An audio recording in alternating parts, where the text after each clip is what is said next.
All right. Welcome, everyone, to Point Reyes Station. Those who are joining us in person, they are still arriving and finding their seats. Those of us who are here today, this is the first time that we have met in person since COVID. And in light of that period of time, we are still ingratiating the idea of the virtual and the in-person. So as we're seated here today, there are 73 and plus people arriving virtually. So we have a much bigger audience and group that you're part of in this community from around the world. And just wanted to voice that and share that. My name is Rebecca Burgess. I am the Executive Director of Fibershed, and this is our 10th annual symposium. So thank you for joining us.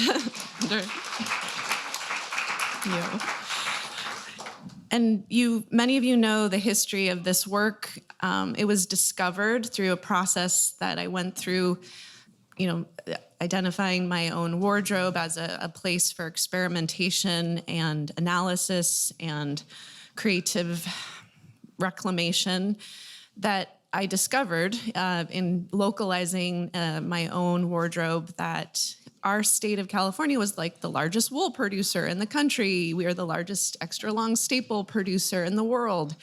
These raw material realities came flushing forward to me, and I think that this work has evolved in the last 10 years to understand what it's going to take as you dive into anything: food, fiber, fuel, anything that keeps you alive every day. As you dive into those material cultural systems, you learn about the entire mechanics of the financial system, our history on landscapes, our relationships to each other.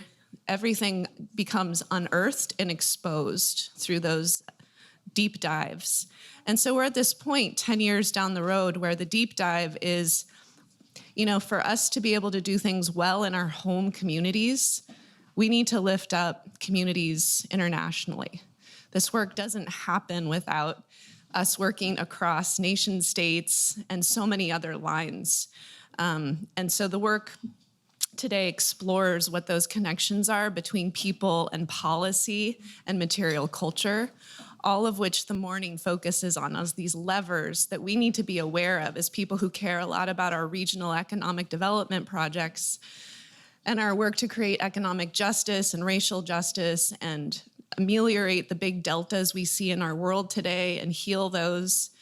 To do that work requires a kind of a global analysis and an understanding of the things that are actually threading us all together. So I'll go to a couple of technical housekeeping things I forgot, which Ken will want me to share with you. Because it's a hybrid event, there could be a technological snafu, and that's okay. We're gonna just enjoy and love the idea that this is our first hybrid event. So, we're learning and working out the kinks as we go. And that you also have today access to kind of the roots of this work in the church hall, where you can actually go from fiber all the way to finished textile. And you can do that with your own hands. You can see the makers, so from fiber to spinning, to weaving, to knitting, to eco-printing. There's some make and take projects there for families, for you all to enjoy. And I also just want to make sure everybody puts a pin in the fact that after our event today, we also have these flyers on the table for the Borrowed from the Soil exhibition. So just 3 miles down the road, there's a beautiful gallery that many of us are migrating to after we spend time here today. And we really hope to see you all do that migration with us down the road. All right, so now for just some context setting for kind of the intellectual framework of today's event, we'll go to the first slide. So relationships of change. This is technically what it looks like on the ground. It means connecting communities of people from urban and rural environments and going out onto land bases where we see where that raw material comes from. We see the state of the soil, the health of the grasslands, the health of the water, the health of the people. And we see and experience that as a foundation for our understanding of what we want to lift up, what we want to heal, what we want to change, what we want it to stay the same. These are the things we can start to decide more clearly when we have transparency between the maker and the land. Next slide. So the big story of our time is our second skin is really part of this large, large entity. And I think what this valuation points to, this global textile industry being valued at $900 billion and projected to grow to $1.2 trillion by 2025 to 2027. And a CAGR is called a compounded annual growth rate of 4.3 to 4.4%. What this harkens to is that this massive industry is being fueled by incredible human power, thought, creativity, ingenuity, from the farms and the land bases all the way through the designs. This is an extremely bountiful space, but where the proceeds and the benefits of that human creativity are going are not even. We all are fairly aware of that. So let's go to the next slide. And most of the current industry, this is just a state of the industry kind of like level set for today. We know that most of what we're wearing, 54% of the volume of what's produced today is from fossilized carbon. That's probably of no surprise to most of us, but it's important to understand that this is the cheapest raw material out there. And so it greases the wheels for the high volumes of production that we see that then create that 900 billion valuation. And it is the cheapest raw material when a mill decides to purchase it. It is not the cheapest material if you internalize all the costs associated with its production, which our economic model does not do. But it is the thing that gets the wheels going for the volumes we see today and the waste we see and the exploitation we see of the workforce who has to produce those volumes within the time span that they do. Next slide. And just another state of the level setting here. The amount of consumption that's occurring globally tracked with the human population. Next slide. But the reality is that it's not just human population, it's the disparity between income countries that creates the most intense repercussions for our water, air, soil, and environment. And the reality is that Western countries, particularly the United States, consume approximately 38 metric tons per annum per capita of material production that the Earth produces from photosynthetic carbon capture. It's all the biomass that the Earth produces. We are the far right in terms of the bar graph that goes straight up. In the yellow, that's what our material consumption per year. The black line shows where we need to be for the Earth to regenerate that biomass every year. So these high-income countries are far overshooting the ecological carrying capacity of what the Earth can regenerate per annum. Low income, what we would call a low-income country, the way we define things through GDP, which I take issue with, but let's just for now go with that. Low-income countries have far less, they're far more sustainable, but there's dire poverty in some of these communities, and they need to increase their consumption. So we need to level some playing fields. And let's go to the next slide. We also know that this demand for ecological fiber is growing hugely.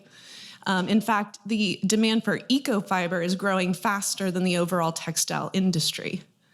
But what does it mean? We know we have this signal from humanity that we want things to be more ecological.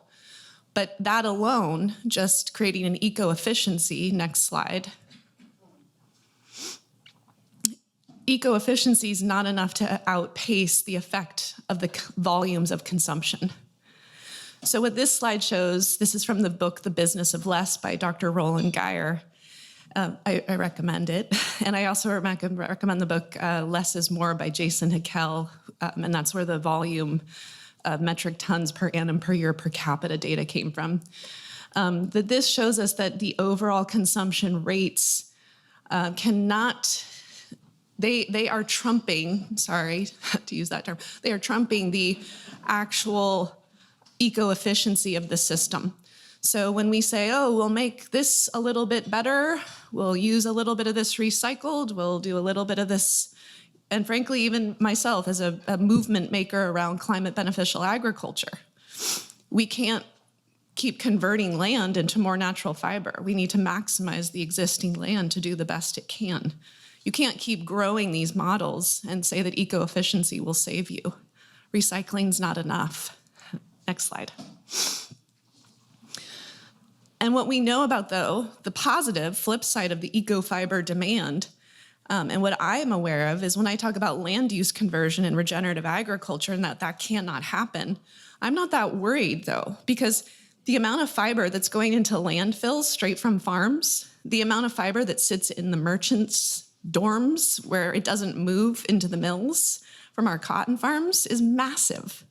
We're actually seeing degrowth in preferred fibers for cotton, according to Textile Exchange.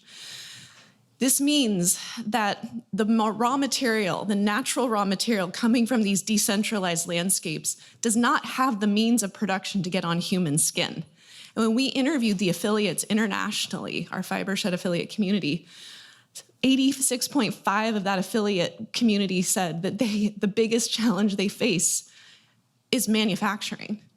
We have enough material by far to meet our human needs in a degrowth model where we don't just depend on eco-efficiency, and we use the natural fibers that are not from the lithosphere. You combine those two things and you actually have something that really works, but you can't get those eco-fibers onto human skin without decentralizing the value chains. Next slide. So the last slide here today, just to set the morning tone, is, how do we institute these core values? We got to move clearly from oil to soil. We have to decentralize our manufacturing systems. We have to live within the ecological carrying capacity, and this is a mandate for Western countries in particular. We need a just transition for overburdened communities, and we'll hear more about that soon. And we need rural community economic justice. People talk about California as this fourth largest economy and da-da-da-da-da. Go into the Central Valley. Go check out the 1 million people without clean drinking water. Go see the worst air quality in the United States. Go see what's in our own state and see what it means to live really in modern plantation agriculture systems. So we have a lot of work to do for rural communities to experience the true value of what they grow. I don't know what that last value was. I missed it, Ken, sorry. It was good. All right, so I just want to spend a moment just introducing the speakers for this morning. I'll introduce the first speaker. Again, we're all about understanding what levers of change need to take place, and the second half of the day is all the emergence, all the stuff that's percolating out of the movement. So that's how we design the day. So I'm so grateful. I met Ayesha, I believe, 10 years ago. Easily 10 years ago, we've been doing this work in just holding up our bodies of work, doing our thing, having little intersectional moments. But I think it was during COVID when Remake really brought to light, as cut and sew communities in Myanmar, in Bangladesh, Southeast Asia, and all over the world had their orders canceled from the largest corporations, and inventory was sitting, made, unpaid, by communities in the West who had all of this money to actually pay the community. And I saw this pay up campaign, and I was getting calls from farmers when the quarantine started. I don't have anywhere to sell my fiber. I'm gonna go bankrupt. We need some kind of bailout. And the USDA eventually did start to bail out at pennies on the dollar for the fiber farmers. But there was still starvation occurring, all over the world with cut and sew workers. So I saw, oh my God, this moment of where does the power sit in this system? And it was clear to me it was not with farmers, and it was not with those in the manufacturing systems. And so I just was so grateful for the Pay Up campaign. I just want to thank you. And it continues. And I just also want to say that Ayesha's core body of work, I am going to read just a quick moment. She has worked across the public, private, and civil society sectors to promote the rights and dignity of the women who make our clothes. And prior to founding Remake, she led brand engagement at Better Work, a World Bank and United Nations partnership to ensure safe and decent working conditions in garment factories around the world. And prior to this, she ran the fashion vertical at BSR, providing strategic advice to brands, including Levi Strauss & Company, Marks & Spencer, Nike, and the Gucci Group on the design and integration of sustainability into business. She has a master's degree in public policy from the University of California, Berkeley. So all of this background and this absolute consistency and commitment to women in the workforce. Thank you. Please welcome her.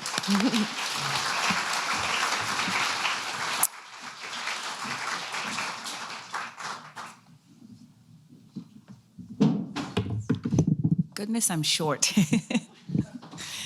Good morning, everyone. I'm just so happy post-COVID to be in community with all of you here in beautiful Point Reyes. I think the work that we do is hard, but we so often need to be in community. And Rebecca and I were talking about how it's telling that most of this room is women because, you know, this industry is built on the backs of women. And I truly believe that we're the ones who are going to have to lead the way to address fashion's excesses. I just so deeply appreciate Fibershed's leadership when it comes to rebuilding our relationship between farmers of plant and animal fiber to transform agriculture into a net positive system. As Rebecca shared, for us at Remake, we have a very similar ethos. It's really taking a coalition-building approach to fight for climate justice and for human rights for garment makers, the women who cut and stitch our clothes around the world, right here at home, by the way, and also globally. And so if we move to the next slide, I wanted to start with giving you a little bit of context on the human impact of the way our clothes are made today. You know, there's so much importance of what Fibershed does in humanizing farmers, getting us to understand where our clothes come from. But it's important to acknowledge that as we start all the way where clothes begin, that we are really plagued today with a lot of non-transparency. When it comes to cotton supply around the world, time and again, what we see is instances of child labor, of bonded labor. And because we're going to have a lot of this conversation around what can be done, you know, one of the things I wanted to lift up was that President Biden put into effect on June 21st, 2022, the Uyghur Forced Labor Prevention Act. With this recognition that now Custom and Border Patrol has the authority to prevent goods that are made with bonded labor from the Uyghur Autonomous Region.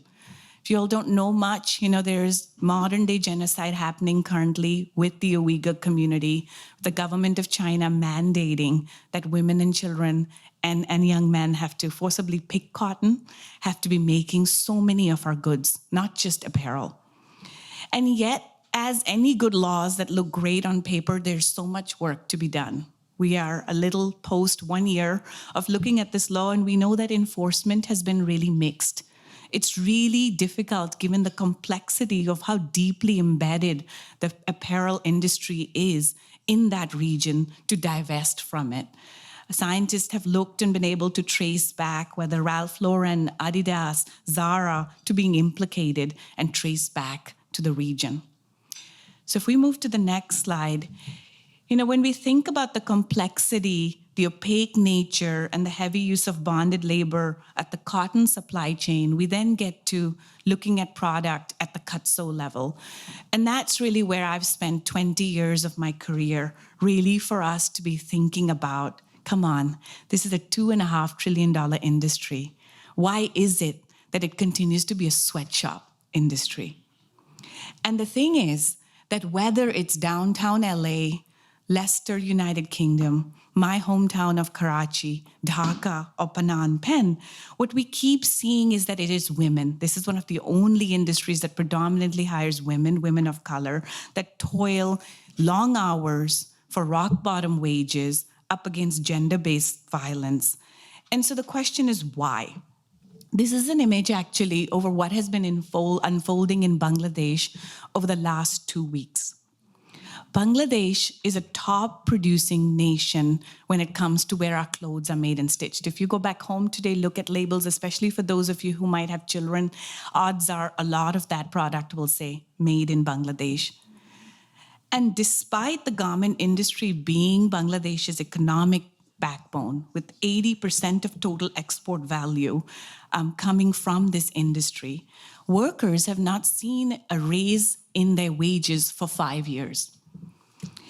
And so up against a backdrop of inflation and a devalued currency, 4 million garment workers in Bangladesh, mostly women, asked for something very simple: $208 a month. Studies show that women over the last few years, especially in the pandemic, were reporting caloric deficit. They were not able to buy protein on their current wages despite working an 11, 12-hour day. The government of Bangladesh has just come back, the wage board, with a salary of $113 a month. And so think about that. What has been unfolding over the last 10 days is that 3 workers are dead. There are many more dozens hospitalized simply for doing what is legally under the ILO conventions. What they can do is protest and ask for a life of dignity. So the question is, how did we get here? And what's interesting is the Bangladesh Garment Export Association shared data with us of having a look at, over the last 10 years, what do American brands, European companies pay for tops, bottoms, knitwear? And the thing is, those prices have stayed fairly flat for the last decade. And so therein, when you have American and European companies saying this is a national level, it's political, we don't want to get to Bangladesh, it's like, follow the money. If prices have remained flat and everything else has become more expensive, the only variable in this equation is this downward pressure on wages. And so you can really directly trace the violence that women are up against currently. And that this is not just a case in point in Bangladesh. Same thing is happening in Sri Lanka. Same thing is happening right here in our backyard in California. And so if we move to the next slide, we move from where our clothes are made to where our clothes are cut and stitched, to where they end up. And later today, you'll hear from some wonderful colleagues of the Orr Foundation who do this work where a lot of our waste streams end up in Ghana. And so one thing to really recognize in this is that this has to be a gendered conversation and a racialized conversation. It's Black and brown women that deal with fashion's excesses, whether in terms of how product is cut and stitched, whether who deals with the waste streams. And, I won't steal the thunder. Stand.Earth will talk to you about how the only way for us to be making today 100 billion units of clothes, that's it in. There's only 8 billion people on the planet. Like, how many clothes do we need to make and throw away? And that the only way to do that is with a heavy reliance on chemicals and the fossil fuel industry. You'll hear from the Orr Foundation of what this means on human bodies and on the planet. But from our cut and sew vantage point, one of the things we know is the only way to make so many clothes so cheap is to pay rock bottom wages. And the way to really get out of this mess is to pay people more for the high skilled work that is apparel production. And so if we move to the next slide, now that I've thoroughly depressed you, I wanted to talk about solutions. And so we at Remake first and foremost think it's important for us to be having these intersectional conversations around education. It's something Rebecca and I heavily believe in. There's amazing magic happening at the farm level, at the cut-sew level, at the end of life of where clothes end up. And so for us, this is really about radical collaboration. We as women are really good at this. And this recognition that we have to do so much education. We do a lot of work in and around fashion schools. A lot of young people coming into this industry say, we're not learning this in school per se. We also find that we have to do a lot of education of press, of lawmakers, and working across the fashion value system. So if we move to the next slide, what comes from this magic? I'd say first and foremost, The thing that we really, truly believe at Remake, our core value, is that any of the campaigns, any of the policy reform work has to be worker-centric. We have short films that you can watch free on our website. We play them in classroom. It's like meet the invisible makers of our clothes. Get to know her. Average age of a garment worker is early 20s. She has hopes and dreams too. She enters this industry with a belief that she can have a life of dignity, and that there are good and bad policies. The ones that I've seen in this industry that make a difference go directly to the women in the communities that have the answers. For too long, we have treated sweatshop labor as if these are victims that we have to really save. And for us at Remake, we understand and we strongly push back on this narrative of how she has been portrayed. And so what happens when we humanize workers and we win and we set up campaigns that she leads? Well, we win. So if we move to the next slide, Rebecca alluded to this, but I think, the pandemic was such a moment of us thinking about our value system. And as she noted, it was the industry panicked. And it's perfectly legal in contracts for the industry to cancel orders. Force majeure is something they can legally do because no one was buying anything. We were all home on our Zoom screens. And so because this industry operates on debt, what that meant was women around the world, for work that had already been done at a time when vaccine equity was not there, they were not going to be able to access that, were going to be out of wages they had legally earned. And our community said, no, thank you. And this is where it has been a privilege in my career to see models, influencers, who sometimes sort of sell us a lot of stuff, to lock arms with students, everyday citizens. We were also in a time where we couldn't take to the streets to protest. And the Pay Up campaign went viral. It caused so much reputational headache for companies on the back end that all said and done, we reinstated $22 billion in canceled contracts. That's billion with a capital B. And so if we move to the next slide, it's to say, look, we keep playing whack-a-mole with these issues, right? And I will want to be very honest with you that it's not over. Workers are still dealing with the aftermaths of the pandemic. Many factories have shut down. And a lot of brands will tell us, these are not our workers. So we don't want to set the precedent of addressing wage theft or severance theft in this industry. We're currently in a big fight with Nike. It turns out Nike's reputation is like Teflon. Doesn't matter how much noise we make, doesn't matter if we engage the investors, we engage college campuses, they don't care, because for them to pay back this $2.2 million that's owed to workers in Asia means that they set a precedent to say these are our workers. And the truth is most fashion brands and retailers today are just glorified marketeers. They don't understand production. They set up prices in a way that makes sense for their business lines. And so one of the things we know as activists in this space is there are just so many wage theft campaigns we can take on, and that what we need is systems level change.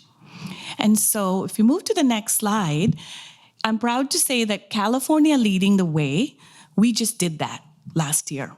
So a lot of people don't know, but California is, outside of some of the wonderful work on the fiber side, one of the largest places where we still make clothes. Some 45,000 women working in and around LA. And much like the conditions I shared with you earlier, Department of Labor continued to find workers making $3, $5 an hour piece rate system. And the Garment Worker Protection Act, which Governor Newsom signed into law last year, changed that. It's now illegal for it to be piece rate for the California garment system. Workers make a minimum wage. But the most interesting piece of this bill, which I think has ramifications for a lot of the policy interventions you'll be hearing about throughout the day, is that for the first time in the history of this industry, we have what we call up-chain liability. What that means is if there is a wage theft case, if workers are left high and dry, not only can the forces, the government take the factory to account, you can also require the brands to make workers whole. And we think this closes the gap around who's the ultimate employer, who's robbing workers of their rights.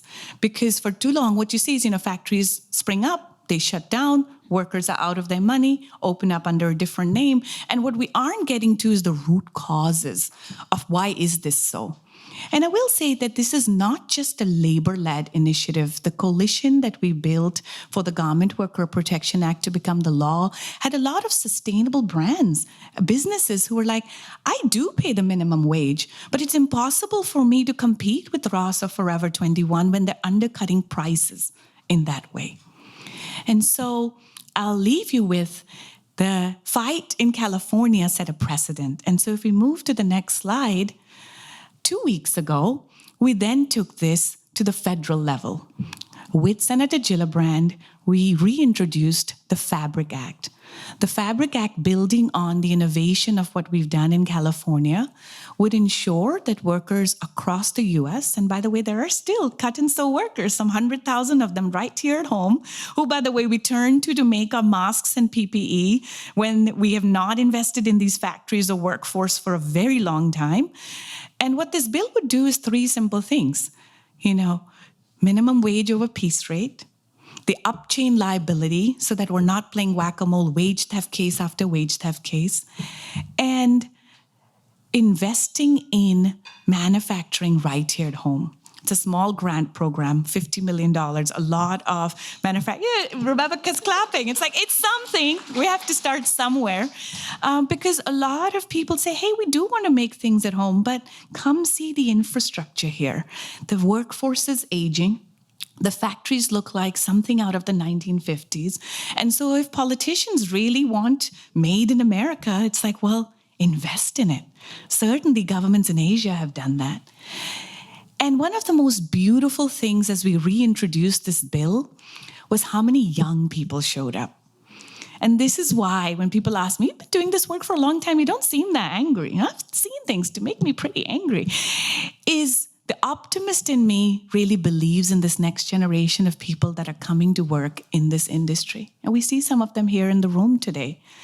80 young people that work in and around fashion, locked arms with garment workers' children, sustainable brands, thoughtful citizens to meet 21 of our senators to reintroduce the Fabric Act. And what was interesting to me, because we produce in red and blue states, like from our perspective, this is a bipartisan issue, is how much education we still need to do.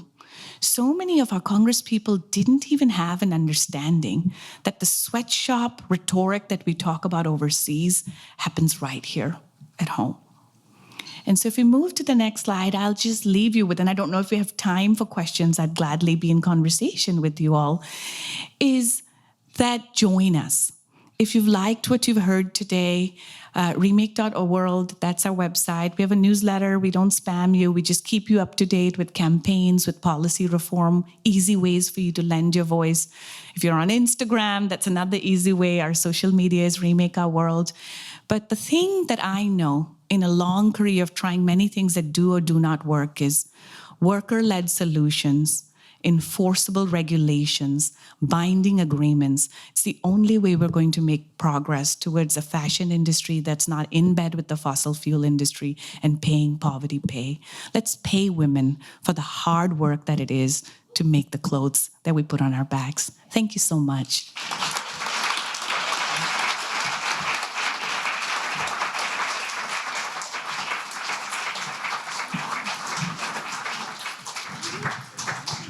I was on my tippy toes there. I'm so short. It's beautiful, powerful, beautiful. Thank you so much. So we're going to take some questions. We have 10 minutes for questions, and we'll start with those in the audience who might have something, and then those who are with us virtually, you can prepare your questions and put them on the chat.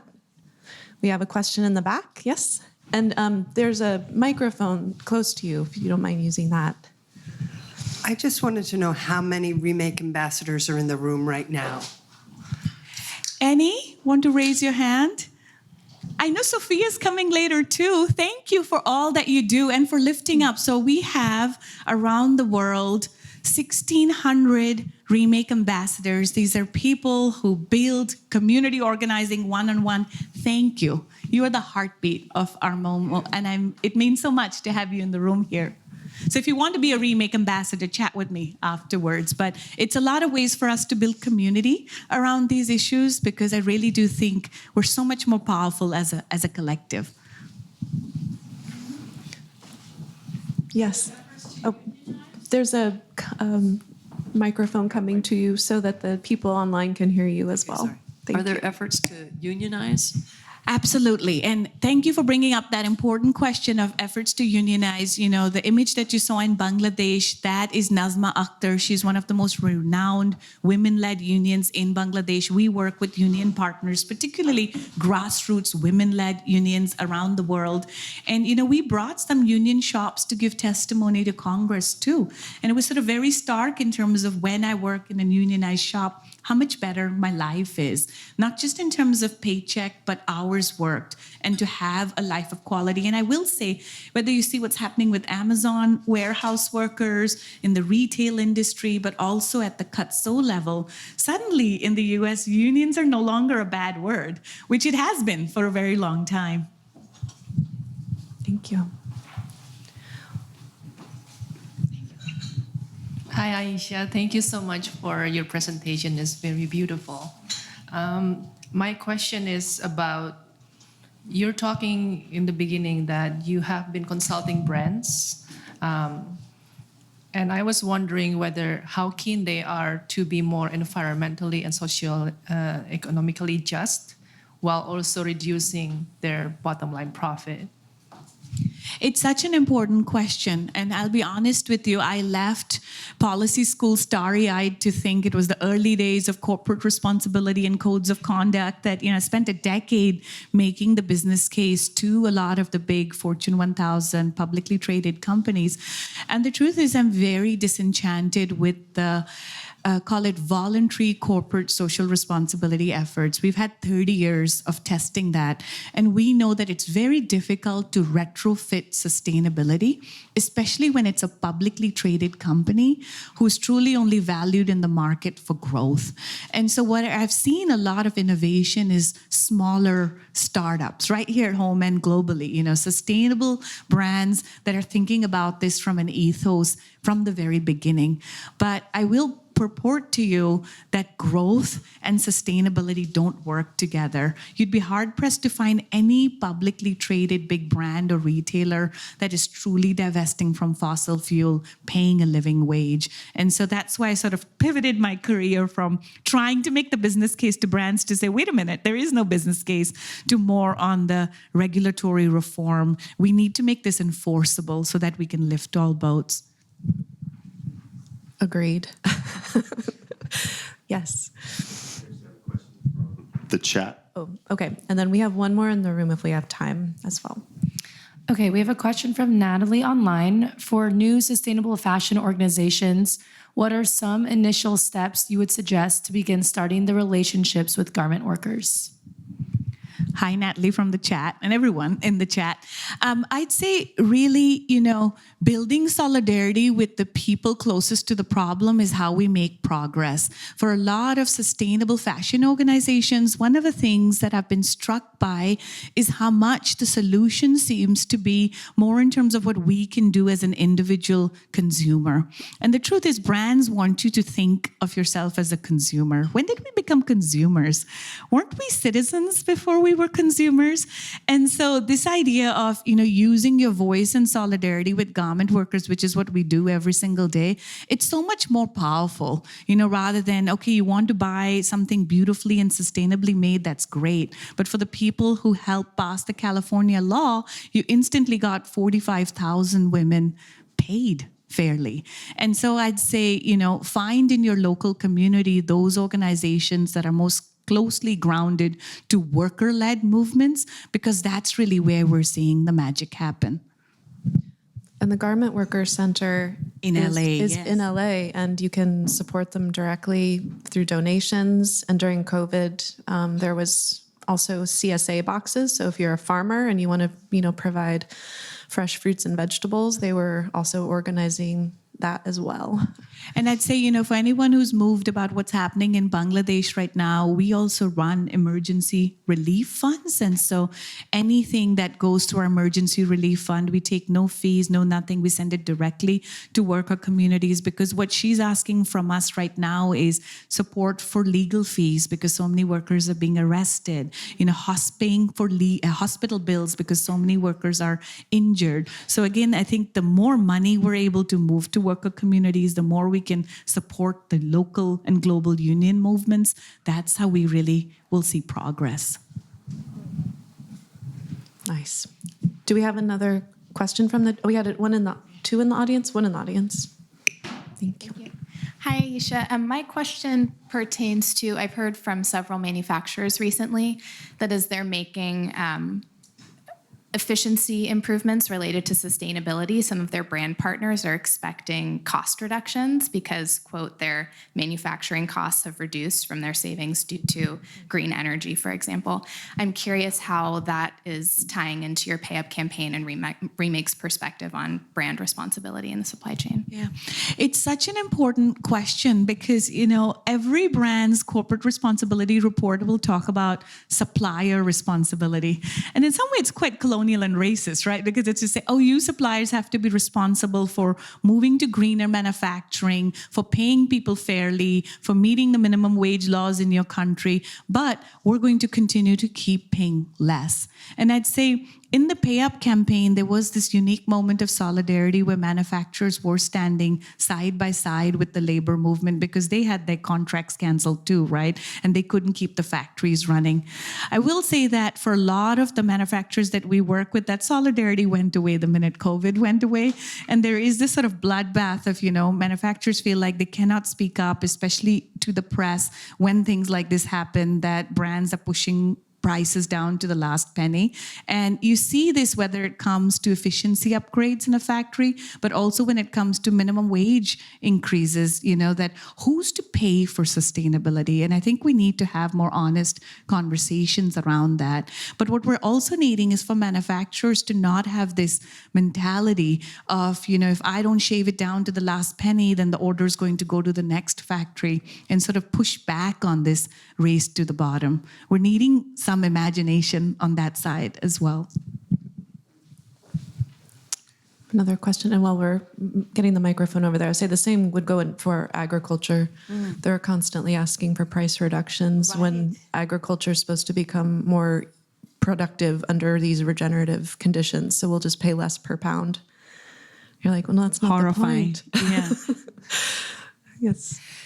My question has to do with the layer of entrepreneurship and where you might be seeing any movement there in terms of kind of creating new opportunities for workers to kind of start their own thing in a larger network of smaller business.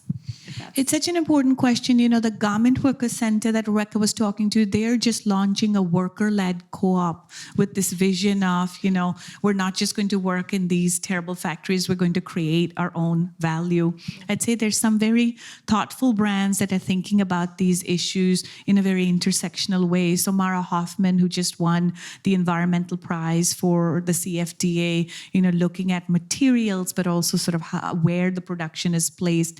Similarly, Tracy Reese with her new label, Hope for Flowers in Detroit. It's really about creating jobs of dignity and thinking about environmental sustainability. But a lot of these pioneering entrepreneurs tell us it's very difficult because the playing field is not level. It's hard to find, truly traceability around materials when you're a small volume shop. It's hard to do the right thing when the industry is so consolidated and sort of pushing a very different ethos. And that's why I think we've had a lot of these sustainable entrepreneurs supporting some of this worker-led regulation because they see it as a win-win. Wonderful. The co-op. So you can participate in having your production done with a Garment Worker Center co-op. I love that. Are there? I think we have time for. We don't have time for one more. I do want to just give Mara Hoffman a quick shout out. Her sweater is in the back, and that wool is from Solano County, from Ryan Mahoney's family and Lonnie Estelle's family. And I'm wearing the same wool. This turtleneck was made by Mara Hoffman.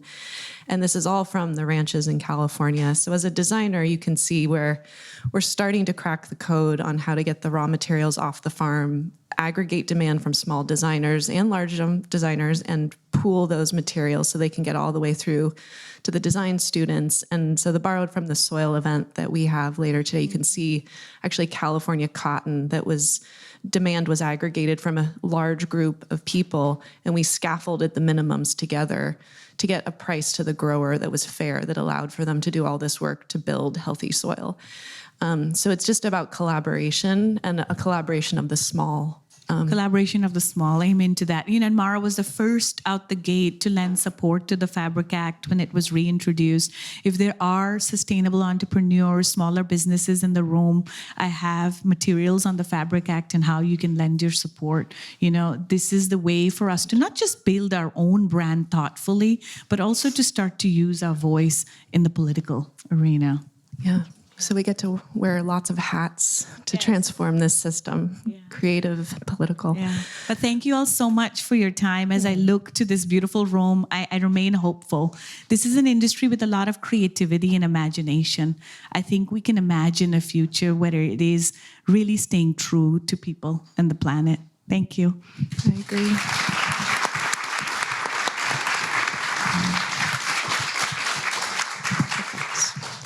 So we have a 10-minute break, and because we have people virtually, we do have these fun little advertisements from the farm. The sheep speak for themselves, kind of. So if you see the screen moving through if you decide to stay for the 10 minutes just in this room, you'll be hearing sheepy voices and other things happening. But it's not meant to distract you from using the restroom, getting food. And if you do go into the church hall, just be brief, because we are going to start promptly at 10. And so, again, thank you. All right. Hi, I'm Bonnie. I'm a Romney sheep. I live here at Baranaga Ranch over Tamales Bay. Ignore the frumpy coat. We have to wear them to keep our wool clean. Anyway, Romneys have fleeces from dark charcoal to light pearly gray. There are a few ginger Morat Romneys. They're dark cinnamon to a light tan. When I was younger, I wanted so badly to be a Morat. So I was born with black fleece that faded to this mousy brown on the outside. On the inside, it's a lovely shade of gray. I've learned to love myself. It took a bit of work. Regardless of the color, our fleece is prized by hand spinners for our long, lustrous locks. Here's what our fleece looks like after we've been shorn. And the yarn that Marcia makes from our wool is pretty nice, too. It's really soft and warm. Well, it was really warm on me, so I'm guessing it'll be really good on you, too. You can find our fleece online at baranagaranch.com and find other woolly goods at fibershed.org/producer and worldwide at fibershed.org/affiliate. Thanks. Buy our wool. Bye.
It's ready for you all to come back. Come back! Come back! Come back!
For your partnership today and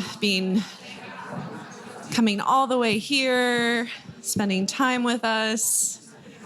And we want to make sure you have these time frames to hear from everybody. So I'm shepherding you back to your chairs. All right. You're good? Okay. I wasn't going to do the intro. I wasn't going to do an intro. Do you want me to do an intro? Okay. All right. Good morning, everyone. As you're getting back to your seats, we're going to start because, although time is not linear, it is today. So my name is Teju Adisa Farrar, and I've been collaborating with Fibershed for many years, and I'm happy to make this transition from Ayesha's insightful presentation to our next conversation about divestment. So whenever the slides are ready, that's great. So I just want to add to what Ayesha said that Dhaka, she mentioned Bangladesh, receives about 2,000 climate refugees a day. And in about 2 decades, 2/3 of Bangladesh as a whole will be underwater due to climate change. So it's not only that these workers are having dangerous working conditions, not being paid well, Bangladesh actually is suffering from all of our consumption because of the impacts of climate change. So they're also a city that's overly populated because there's about 10 million climate refugees currently in Dhaka. So when we're talking about labor movements and divestment, we're really talking about transforming an entire system. Next slide. And one of the things I want to mention is that we didn't get here from nowhere, and this has been a couple centuries long process of devaluing labor and devaluing our earth. So, wow, you can't really see those colors. But due to colonialism, genocide, and plantation slavery, this began the mass extraction of carbon and changed the climate. So with the onset of settler colonialism, as well as plantation slavery, they started extracting more carbon from the earth than had ever been done in human history, right? So we're starting with these processes. And this all happened and took place due to forced labor by enslaved Africans. And so these processes disregarded not only humans as labor, but also the earth and humans as part of the earth. So this narrative, this dominant mainstream way of devaluing workers' rights and devaluing the rights of the earth is not something that is new. In fact, it's a legacy that has been built on for a couple hundred of years and that we still see existing now. Next slide. And so as we start to think about our more modern day contemporary fashion and textile systems, these processes largely cemented mass production and mass consumption as the standard for business, but not only for business, for the way of life, right? So if you're making more, then you need people to consume more, and you need to make them more cheaply so that there can be more money going to owners who were previously slave masters. So the Industrial Revolution really standardized this model of extracting value from labor, people, in order to increase profits from a few. And simultaneously, this doesn't acknowledge that people are the center of production and that people are also part of the planet. So the violence we do to our workers is the violence we do to ourselves as well. Next slide. So the fashion industry is one of the largest polluters in the world. You may have known the statistic that says the fashion industry is the second largest pollutant in the world. However, more than 2/3 of our clothes are made from synthetic fibers, petroleum-based fibers. So what that means is that textiles and the fashion industry more broadly are also part of the fossil fuel industry. They are actually the largest polluter of the planet, along with the fossil fuel industry, because our clothes are made out of oil. So there's this really dependence on oil in this industry, and there's this dependence on worker exploitation in this industry. Next slide.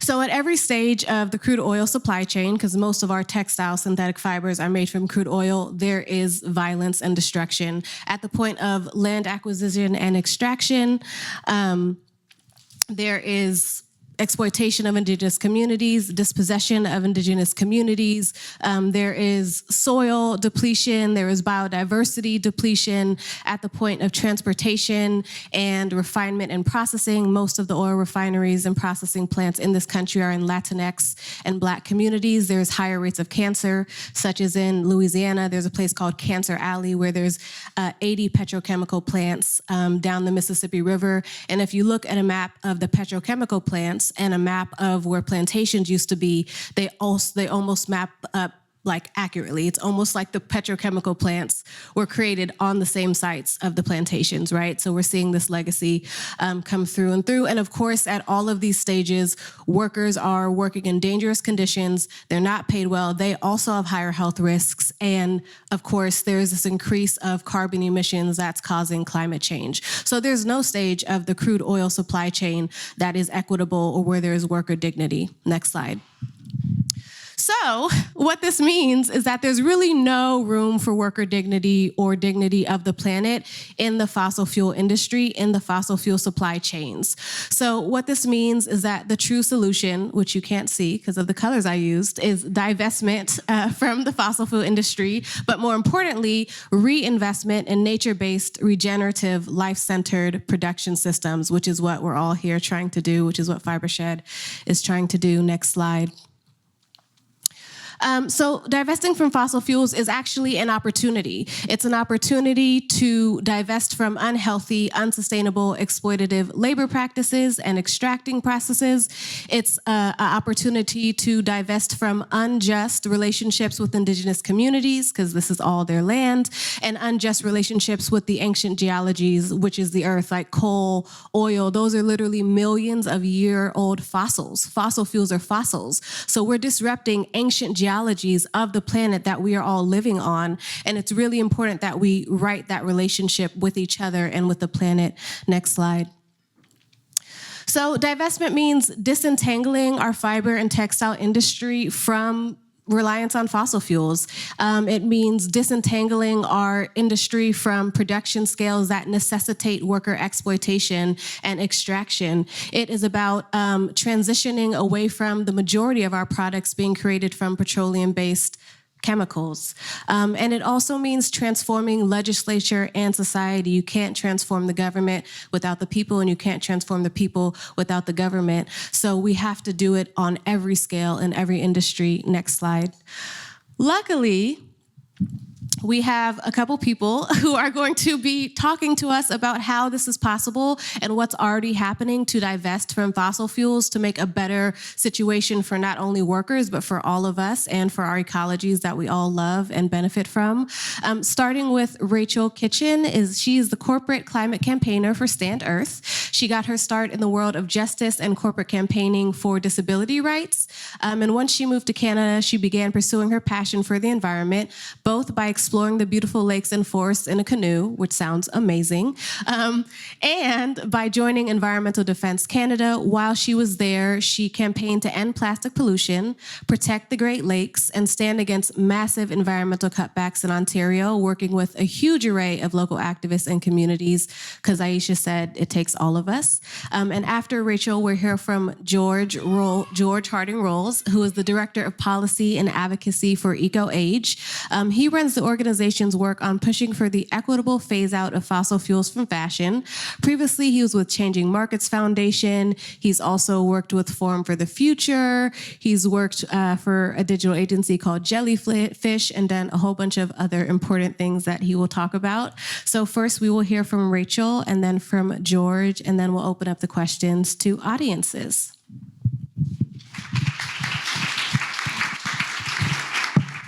Hi.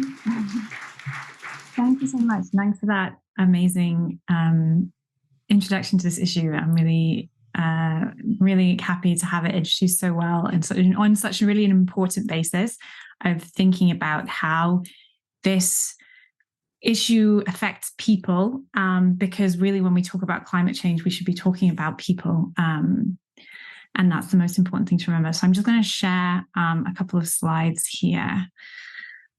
So at Stand.Earth, we have been working since 2017 on this campaign around fossil-free fashion, which is, as Teju really pointed out, fossil fuels are so deeply embedded in the fashion industry, and it's having a huge impact on the world that we live in. We know that the fashion industry is a massive emitter. Estimates vary widely because the data collection is not great, but it ranges from around 2 to 8% of annual greenhouse gas emissions. But we know that the sector is deeply tied to fossil fuels from raw materials, as we've heard, but also throughout that supply chain. And really, it's fossil fuels all the way down. We can see that fossil fuels are in raw materials production, particularly in synthetic fibers, but also in the compounds used for fertilizer and for growing kind of inorganic cotton and other materials. Thermal heat processes in manufacturing make up a huge volume of the sector's emissions, and that is coal and other fossil fuels literally burned on site in boilers in facilities and factories. And then grid electricity. It's no coincidence that as the fashion industry has shifted its production, into cheaper labor markets and into the global south, that the impacts of that of the manufacturing are being felt also in the global south and in manufacturing countries, like in places like Bangladesh, in Vietnam, and in countries that are already desperately climate vulnerable. And these are countries as well which are heavily reliant on coal and other fossil fuels for their grid electricity. And then even once the clothes are made and the products are made, we're seeing them being transported across the world on heavy goods vehicles, marine vessels, which require very heavy, dirty fuels, which account for around 2% of global emissions, or even on planes, which have an environmental impact of 100 times more. So we really need to take a complete look at how the fashion industry is producing, how it's dealing with its fossil fuel problem in a kind of a really complete and transformative way if we're going to see a divestment from fossil fuels in this industry. So yeah, just a little zoom in on coal here. There are more than 10,000 thermal boilers in Bangladesh alone, each burning thousands of tons of coal, gas, or oil every year. And that's a huge outlay, not just of carbon emissions, but also of harmful air pollutants and noxious gases that are really dangerous for the people, workers, and the communities who live around them. And just a kind of an update on where we are, there's only really a few companies, those who are signed up to the UN Fashion Charter, who have committed to transition their supply chains away from this on-site coal burning, and fewer still that are kind of being really active on it. And I just a note here that it's actually also really important to think about how this is done and what comes next, because we're starting to see a real growth in companies shifting their supply chains from burning coal to burning biomass, which is considered to be a sustainable, quote-unquote, renewable resource, but which is not, which has actually been shown in some cases to have a higher impact than coal, be more harmful than coal at the point of burning. So it's a really important point to think about, not just shifting away from coal, but what we're shifting to. And we need to see a shift towards renewable electricity and actually away from burning at all, if possible. This slide is sort of, these graphs are a bit hard to understand here, but like this is basically saying that these 4 countries, Bangladesh, China, India, and Vietnam, have seen a dramatic increase and continue to see a dramatic increase in electricity from coal over the last few years. And these are all countries that are heavy garment exporting countries, and where garment manufacturing is growing very fast and growing in their demand for electricity, for energy from all sources. And this is why the fashion industry needs to be involved in this process of an energy transition, because they are part of a process which is currently locking in demand for fossil fuels. As countries like Vietnam need to increase their capacity, need to increase their energy generation, they're looking to the easiest and the most available methods to do so. And that, again, continues to have serious negative health impacts for both workers and communities. We know 60,000 people die in Vietnam of air pollution every year. These are very real impacts. And, while we are aware, we have to be aware and acknowledge that renewable energy is not available everywhere. So renewable energy itself, it might not be that they can go out there and just switch to renewable energy today, but brands have power. They have the ability to influence and affect policy, and, especially when they work together. And it's hugely important that brands are part of this catalyst for change. But once again, how we do it is important. So I just wanted to make sure that I was including this here, that this case for shared responsibility. Because, if 90% of a brand's emissions are from manufacturing, which they are, that means that when a brand makes a commitment to cut its emissions by 50% in the supply chain, that's actually not work that they are doing. That is work that their suppliers, the manufacturers, the raw materials producers have to do. But that doesn't mean that the brands don't have a responsibility here. They actually have a huge responsibility to act for rather than just demand change. And that means money. First of all, it means actually being involved in partnership in the changes that are going to have to happen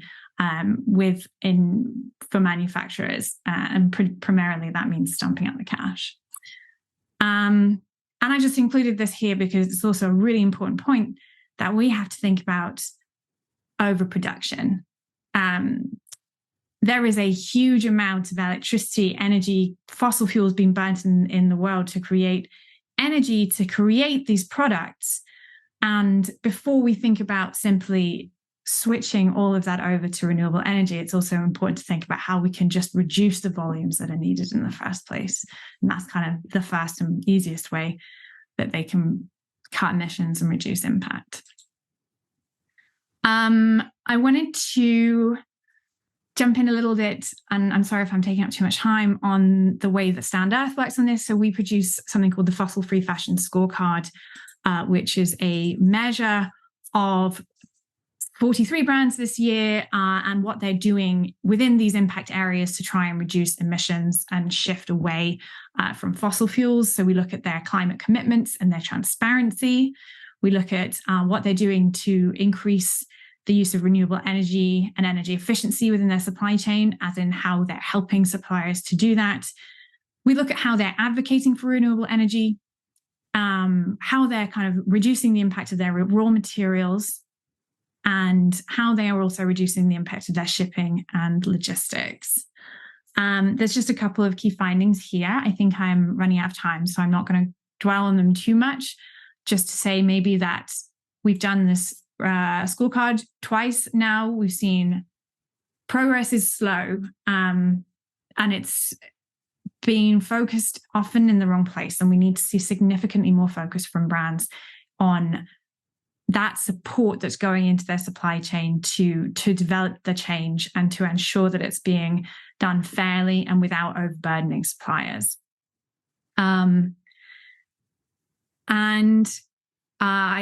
There's a couple of updates here on some progress and commitments that we've seen from brands. So, there's some progress here with, H&M has now set a 55% absolute reduction target for its emissions in the supply chain. It's positive. We need to see how they're going to get there. And we've seen several brands now have committed to going renewable energy in their supply chain. Once again, devil's in the details. We need to make sure that it's done fairly with support for support for manufacturers, and that they're not kind of pursuing false solutions in pursuit of this goal. And I guess just a quick note in terms of kind of what's next, like what we see as solutions moving forward. And that really focuses on this idea of a just energy transition. And that includes brands that are communicating openly with manufacturers who are sharing that responsibility that I've talked about, but also considering the voices and the needs of workers, because those workers are always the most impacted and the least considered when it comes to the transition. And we need to see how workers' rights and health and pay and all of these aspects are brought into the picture to consider how to ensure a just energy transition for the sector. And then, of course, accountability and legislation, which I'm going to leave George to talk about more. I will ignore this. Thank you so much for having me. And I'll pass it on to George. My email address is up there in case you want to reach out. Thanks. Great. Thank you so much, Rachel. I feel like we tag team each other across webinars and in-person events over the last year or so. And yeah, super comprehensive. I know you could have spoken for hours, so I'm sorry to cut your time short. As introduced, my name is George Harding-Rolls. I work at EcoAge now. I've been here for only a couple of months, and prior to that was working at the Changing Markets Foundation, where the majority of the research that we've done on the kind of impact of fossil fuel over-reliance in the fashion industry has actually come from my time at Changing Markets. So I'll be kind of splicing between my two jobs in my short presentation, which I will share with you now. Just EcoAge, for those who don't know it, we combine strategic sustainability expertise with strategic communications and then policy and advocacy, which is my department, which I joined EcoAge to set up, which is really about that piece that Rachel spoke to, getting brands to take up that advocacy ask and change the rules of the game from a kind of legislative perspective, whether that's on the design of products themselves, supply chain emissions, etc., waste. So that's really what I'm here to do. Part of that, we are running the fossil fuel fashion campaign. So Stand.Earth have the fossil free fashion campaign, Changing Markets have the fossil fashion campaign, and we have fossil fuel fashion campaign, which I think is a credit to how important this issue is becoming. If you look at the climate campaigning space, there's thousands of organizations that do quite similar things, but it's the sum of the parts which actually makes a change. So we set this up based on the years of research and years of reports that have come out from organizations like Stand.Earth, like Greenpeace, like Changing Markets, which really have built up that kind of case for action. And what we're aiming to do with this campaign is really, excuse me, work on the consumer awareness piece, work on the kind of advocacy at a high level piece, and the sort of narrative change, which I think is so vital to actually getting this system to shift. So just to kind of walk through very quickly what we worked on at Changing Markets, because we were really about building the case for action and building up that evidence base. We, over the course of 3 years, went all the way from the wellhead of fossil fuel fiber production all the way around to waste and the end of life. And I'm not focusing so much on supply chain emissions here. It's super important, as Rachel said, it's the biggest thing that a fashion brand can do to cut emissions, but Stand.Earth have such comprehensive research on there, we decided to kind of tag team and split it out. So I'm looking at the kind of fossil fuel reliance through the fashion life cycle. So we did a report that found that Russian oil is going into major polyester producers going into polyester supply chains that then eventually end up in the high street shops of Western brands. This is despite the fashion brands themselves actually having pulled operations out of Russia due to not supporting the Ukraine war, but yet indirectly they are still supporting Russia. This just goes to show how deeply ingrained fashion supply chains are within fossil fuels. We are literally wearing oil. A lot of people here will know it, but it bears repeating that, you know, every time we engage with synthetic fibers, that is the products of the fossil fuel industry. And that's also the future of the fossil fuel industry. There are predictions ranging from 45 to 95% of future growth in oil demand will actually come from plastics and synthetics. So, and even the COP president, who is an oil man, the other day in a Guardian interview actually admitted that high value hydrocarbons, which are being extracted from the UAE's oil reserves, could in future be turned into things like plastic, plastic packaging and synthetic textiles, to the disbelief of the interviewer, but that is the cash cow of the industry in the future. We also looked through a series of reports looking at image 2, what brands are doing when it comes to synthetic fibers in particular, which shows, saddeningly, an increase in reliance on synthetic fibers as the years go on. Stopgap solutions abounding, you know, recycling plastic bottles into clothing, which is a false solution. It's a dead end. And they know that, they admit that, but they still do it because it is greenwashing and it helps them to sell their products. We saw a lot of brands, we looked for 55 different brands, both on their supply chain emissions, helped greatly by Stand.Earth scorecard, but also on their policies on synthetics and deepening reliance. A lot of kind of questionable brands that we would really think should be doing otherwise, still in that red category, and only 1 or 2 brands doing well. I can speak to the solutions a little bit later, but brands that we really see kind of taking a stand on this so far, Reformation and Hugo Boss, who have committed to one of our campaign pillars, which is a reduction in 50% of fossil fuel derived materials by 2030. And then finally, we did a series of reports looking at the end of life, what happens to clothing once we're done with it. So 2 reports released at the beginning of this year. One where we went on the ground in Kenya and found a situation very, very similar to around Kantamanto and in Accra in Ghana, which I think Brandon will speak about later. But we found that in Kenya, finding that sorting is completely failing. Countries are absolutely overwhelmed with plastic clothing. A lot of it is obviously natural fibers as well, but the majority of it is synthetic clothing. And that actually causes a huge problem, obviously, at end of life when it is burnt and dumped. And then another one where we looked more from a greenwashing angle, one of the funnest projects I've ever worked on actually over the course of a year. We sewed in air tags into clothing that we then gave to take-back schemes and then tracked them for a year where they went around the world. And a lot of them ended up in the global south as well. And those that were in Europe, the majority of them were destroyed. One at a cement kiln for kind of energy.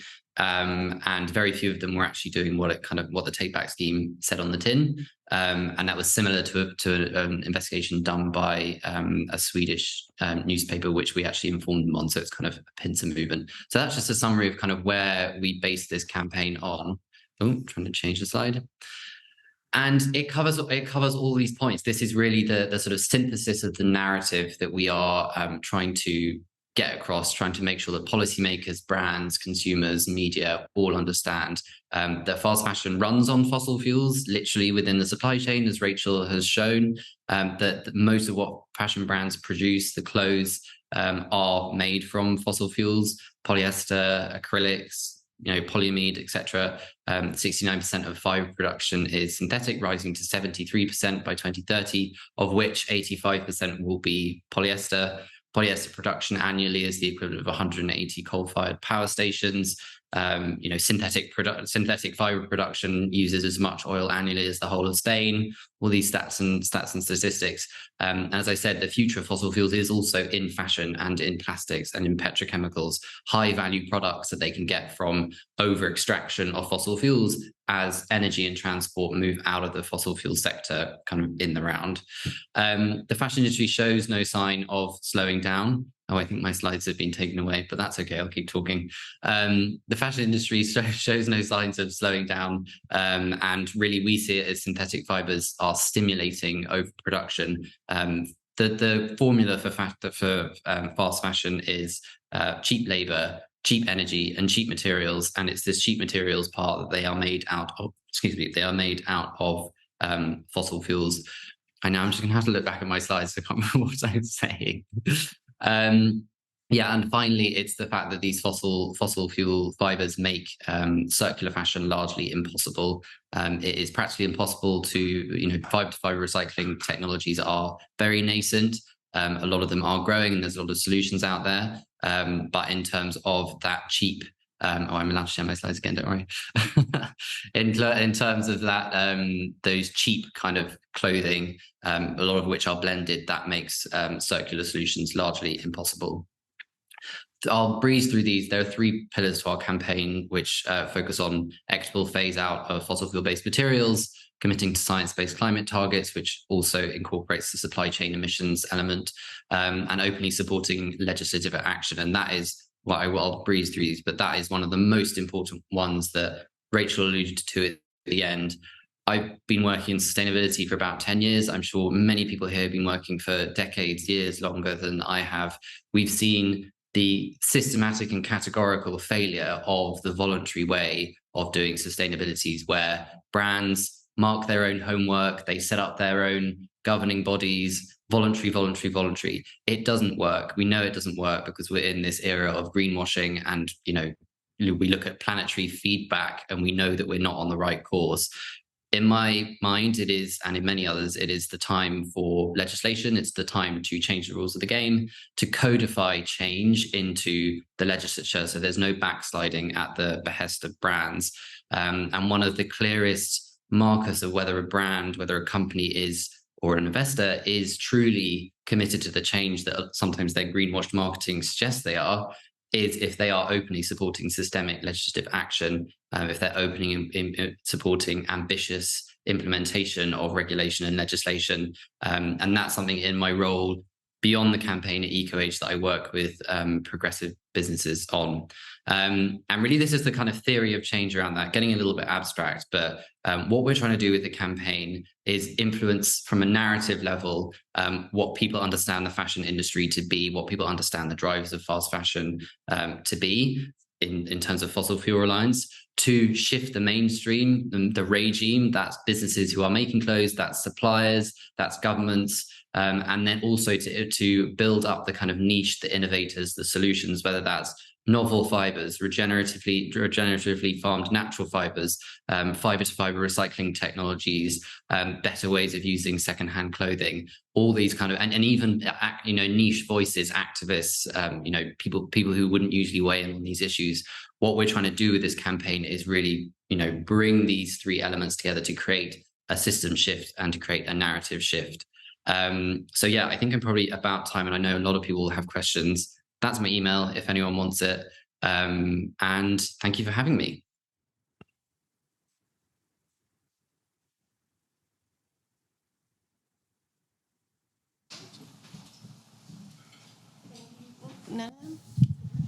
Yeah.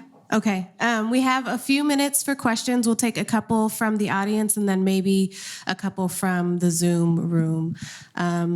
So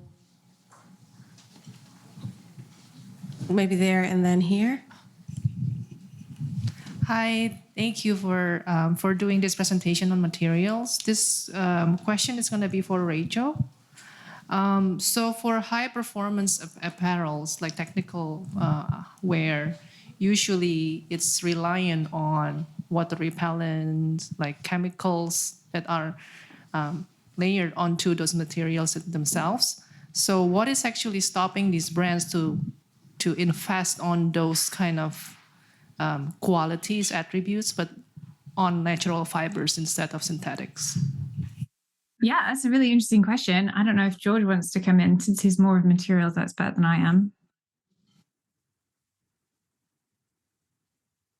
Could you repeat the last bit of the question? I'm not sure I quite caught it. So what is stopping the brands to invest to develop those water repellency kind of attributes on natural fibers instead of synthetics? Yeah, very good question. I think as with anything corporate related, it's demand. A lot of the reason that they are changing in their supply chains is because they're under a huge amount of scrutiny. The work of Stand.Earth, Changing Markets, Greenpeace, many other, fashion revolution has created this real burning platform for them that they have to act on. They're being scrutinized by investors, regulators, etc. And I think when it comes to things like treatments and toxic materials, chemicals, all that sort of stuff, I was literally doing an interview yesterday with the FT on this about how it's such an unsexy topic that nobody really wants to get into. And there's just not the same kind of head of steam being built up on it. I always admire anybody who works on the kind of chemical side of things because it just doesn't get the same cut through because it's so invisible, but it is absolutely crucial. So I think it is probably about making it difficult for the brands, making it be known that it's an issue that people care about and they will hold them accountable on. Yeah, there is actually some really interesting work being done on PFAS, which is toxic and cancer-causing chemical in leggings. And there was an interesting report recently came out around period underwear containing PFAS, which I would really recommend looking up. I can't remember who it was just this moment. And also Alden Wicker is a great writer on this kind of stuff too. Actually, Earth Justice, which is an environmental law nonprofit, has been campaigning against PFAS for years. So Earth Justice is one of the leading nonprofits who is trying to get PFAS, especially out of children and baby products, but more broadly out of the supply chains. Another question. Wow, there's so many. Mike, go ahead and just choose.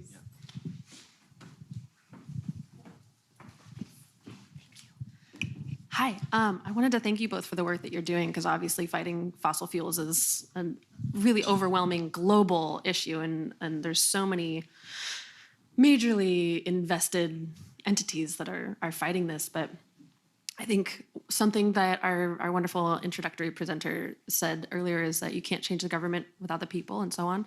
And so I'm wondering what your two organizations have been doing in terms of fighting this consumer onus myth and propaganda and trying to get, how can we get the community and individual denizens to come together to put more pressure on these major corporations as opposed to just kind of feeling like helpless consumers? Who wants to take that? I can speak very briefly. As I said, quite a lot of the focus of our campaign is a narrative shift.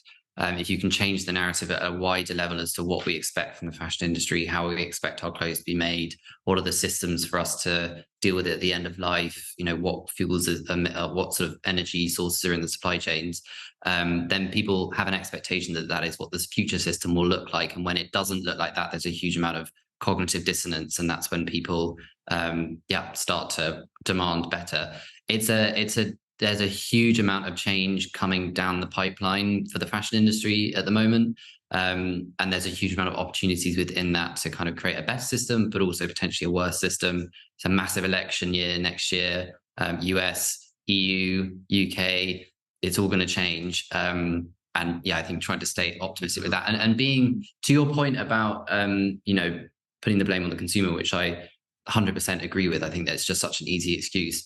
But it also does go back on the consumer to think of themselves as more than just that. I hate the word consumer. I think it's just such a diminishing frame of mind to be in, that we're just there to buy. Instead, active citizen always works, and we are our own political entity. And I think particularly with this change in mindset, that we need legislation within the fashion industry in order to codify that change. We also all have a role to play in that. We all can create relationships with politicians and be politically active.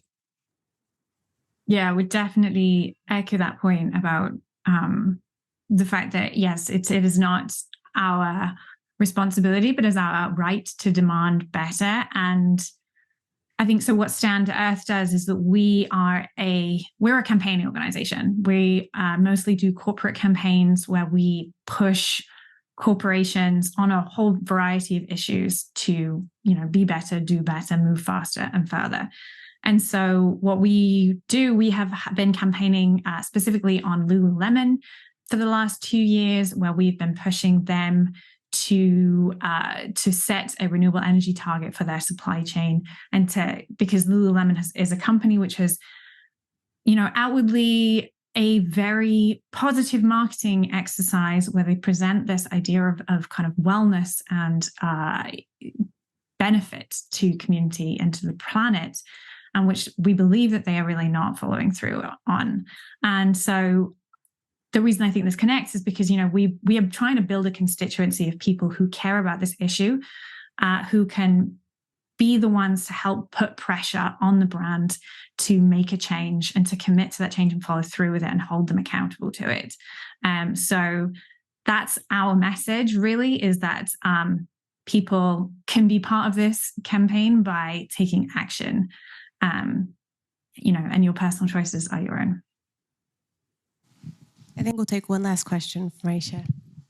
George, this is a question for you. Most of our clothes today come from China, which is mostly powered by fossil fueled plants. And when you talk to brands, a lot of brands will tell you not only is China our most important production market, it's also increasingly our most important consumer market, and that we can't really engage with the government of China on these sort of issues. And so when it comes to thinking about divestment of fossil fuel from a policy arena, when most of fossil fuel production is from autocratic regimes that don't want to engage in these issues, how do you deal with that dichotomy? Where are you hopeful from a policy realm that we'd actually make progress? Yeah, it's a very interesting one. I actually used to live in Beijing, and back at a time when things were slightly more open and there was slightly more kind of influence available. And I studied Chinese as my master's as well. So it's a very interesting topic to me. The one thing I would say is not to defend autocratic regimes at all, but China is able to, make and implement 5-year plans. And so when they decide that things want to change, it should change, they pretty much will. That being said, it's going in vastly the wrong direction. One of our investigations at Changing Markets also found that the major polyester producer in China called Hongli is looking by 2025 to make polyester out of coal. So not only will we be wearing oil and gas, we'll be wearing coal as well. They've invested $20 to $25 billion in it, because obviously they've got massive coal reserves and they've not got to do something with it. And with lots of countries looking to move away, although it's also been ramped up, as Rachel showed. Anyway, digressing. Yeah, it's a really tricky one. I think one of the ways that they do tend to respond a bit more is to kind of international diplomatic pressure. And so if that's something that's on the agenda of policymakers, for example, in the US or in the EU, to decarbonize the apparel supply chain within China, I think that's possibly an avenue. But yeah, I think you just raised it's not a particularly good answer for me, but I think you just raised a really interesting point that it is these massive supply chains are so opaque and often very, very difficult to change. Rachel made the point earlier about it being on the suppliers who need to make the changes, but the brands have a huge amount of influence. So I still think they don't get off scot-free in this, even if their supply chain is in China. Yeah, just to add quick, Rachel and George, that's all the time we have.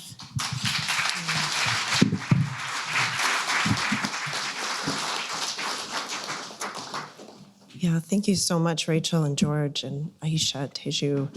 I'm Heather Podoll. I'm Fibershed's Policy and Partnership Coordinator.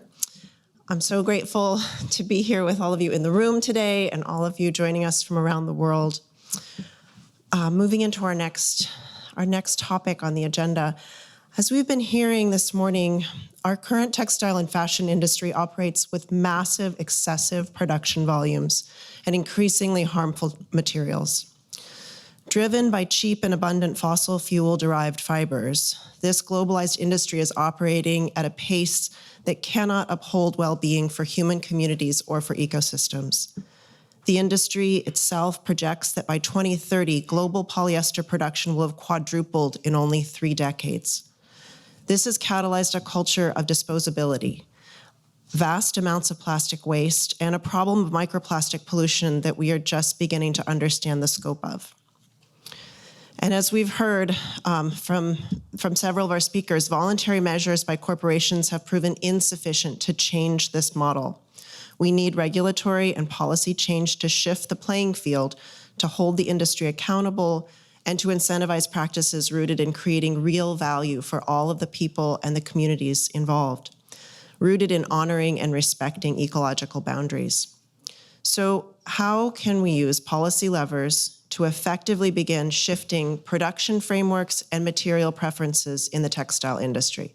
And we've heard some fantastic work and suggestions for all of us to get involved with so far. Another way we can think about this is to start by looking at how the costs of the current system are distributed. So right now, the highest costs are accruing to the most vulnerable communities during production and also at the end of textile waste streams. Communities typically with the lowest consumption of their own are carrying the highest burden from the impacts of this extractive and polluting system. Even here in California, there are costs associated with textile materials we're using and improper textile disposal that are being shouldered by communities, currently charity thrift stores, and by weight system ratepayers. You're now going to hear from 2 leaders in textile policy about a type of regulatory program called Extended Producer Responsibility, or EPR. EPR presents an opportunity to shift the burden of some of these costs onto the producers of textile goods, moving towards internalizing the true costs of production to help reconnect the decisions that producers make with the real impacts of their products and materials. First, we'll hear from Branson Skinner, co-founder of the Orr Foundation in Accra, Ghana. Branson has a background in public health and a master's degree in community planning, as well as being an educator, a farmer, and a musician. Together with the incredible team of people at the Orr Foundation, Branson has helped bring global awareness to fashion's waste crisis through extensive research and reporting on the secondhand clothing trade as manifested in Accra. Branson and the Orr Foundation have led the call for justice-centered, globally accountable, extended producer responsibility to be used as a framework as textile EPR programs take shape across Europe and California. Speaking and acting from firsthand experience and research, the Orr Foundation is working to foster holistic, community-led waste transformation. They're conducting crisis relief, environmental research and remediation, and supporting job training and community infrastructure for a justice-led circular economy. Then next we'll hear from Dr. Joanne Brasch, the Special Project Manager at the California Product Stewardship Council. Joanne will share with us how legislation introduced this year in California is seeking to establish the first textile EPR program in the US, right here in California. Joanne holds a PhD in textile economics and environmental analysis from UC Davis, and she has 13 years experience in academia as a lecturer and researcher. She worked for the National Stewardship Action Council, leading projects that promote circular economy using product stewardship and EPR at a federal level. And Joanne currently serves as the chair of CalRecycle's advisory committees on both mattress and carpet recycling. I'm so grateful to welcome these 2 partners to share with us today their work and voices that are truly helping to shape a new vision and direction from our textile systems. So we'll start with you, Branson. Thank you very much, Heather. It's a pleasure to be here and an honor to work with you all at the Fibershed team as an ally in this space. I'm hopeful you can see my screen. I think you can. I'm currently calling in from Accra, Ghana, where, as you said, I'm the co-founder of the OR Foundation, but I am from the United States, and I'm honestly quite excited to be finally talking seriously about EPR in the US, which is importantly the largest exporter of secondhand clothing in the world. And Ghana, where I am now, is the largest net importer of secondhand clothing, and almost all of it passes through Contamonto Market, where our team of 44 people as an organization is engaged on a daily basis and has been for many years. So we're very immersed in this environment. And just to explain a little bit more about Contamonto Market and lay the landscape here, Contamonto, to our knowledge, is the largest secondhand clothing market in the world. 30,000 people work there 6 days a week, recirculating millions of garments. 15 million items pass through this market every single week. These are sorted secondhand clothing bales. They arrive pre-sorted, and that's as important. Despite the incredible efforts of these thousands of people preparing items for reuse, starting at 4:30 in the morning sometimes, roughly 40% of the average bale, again, a sorted bale, leaves the market as waste. Importantly, this is mostly garments that are technically wearable or reusable, but no one wants to rewear so much low-quality clothing. Now, this leaves retailers in debt and the city of Accra with a waste management disaster. As an organization, we work, as you said, Heather, on multiple levels to address the immediate crisis, including the brutal weight of this system that is carried on the literal necks of young women transporting clothing bales throughout the market, much as human forklifts. We also work on long-range transformation for material leaving the market as waste, and we conduct extensive research into the waste stream and ecological impacts that inform both our programs and our advocacy efforts locally and globally.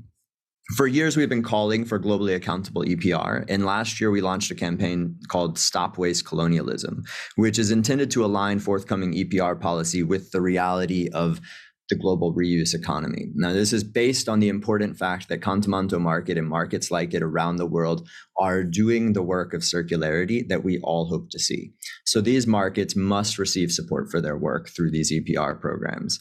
To make that happen, the policies must regard every garment as waste until proven otherwise, and they must ensure that waste does not transit international borders without accompanying EPR funding.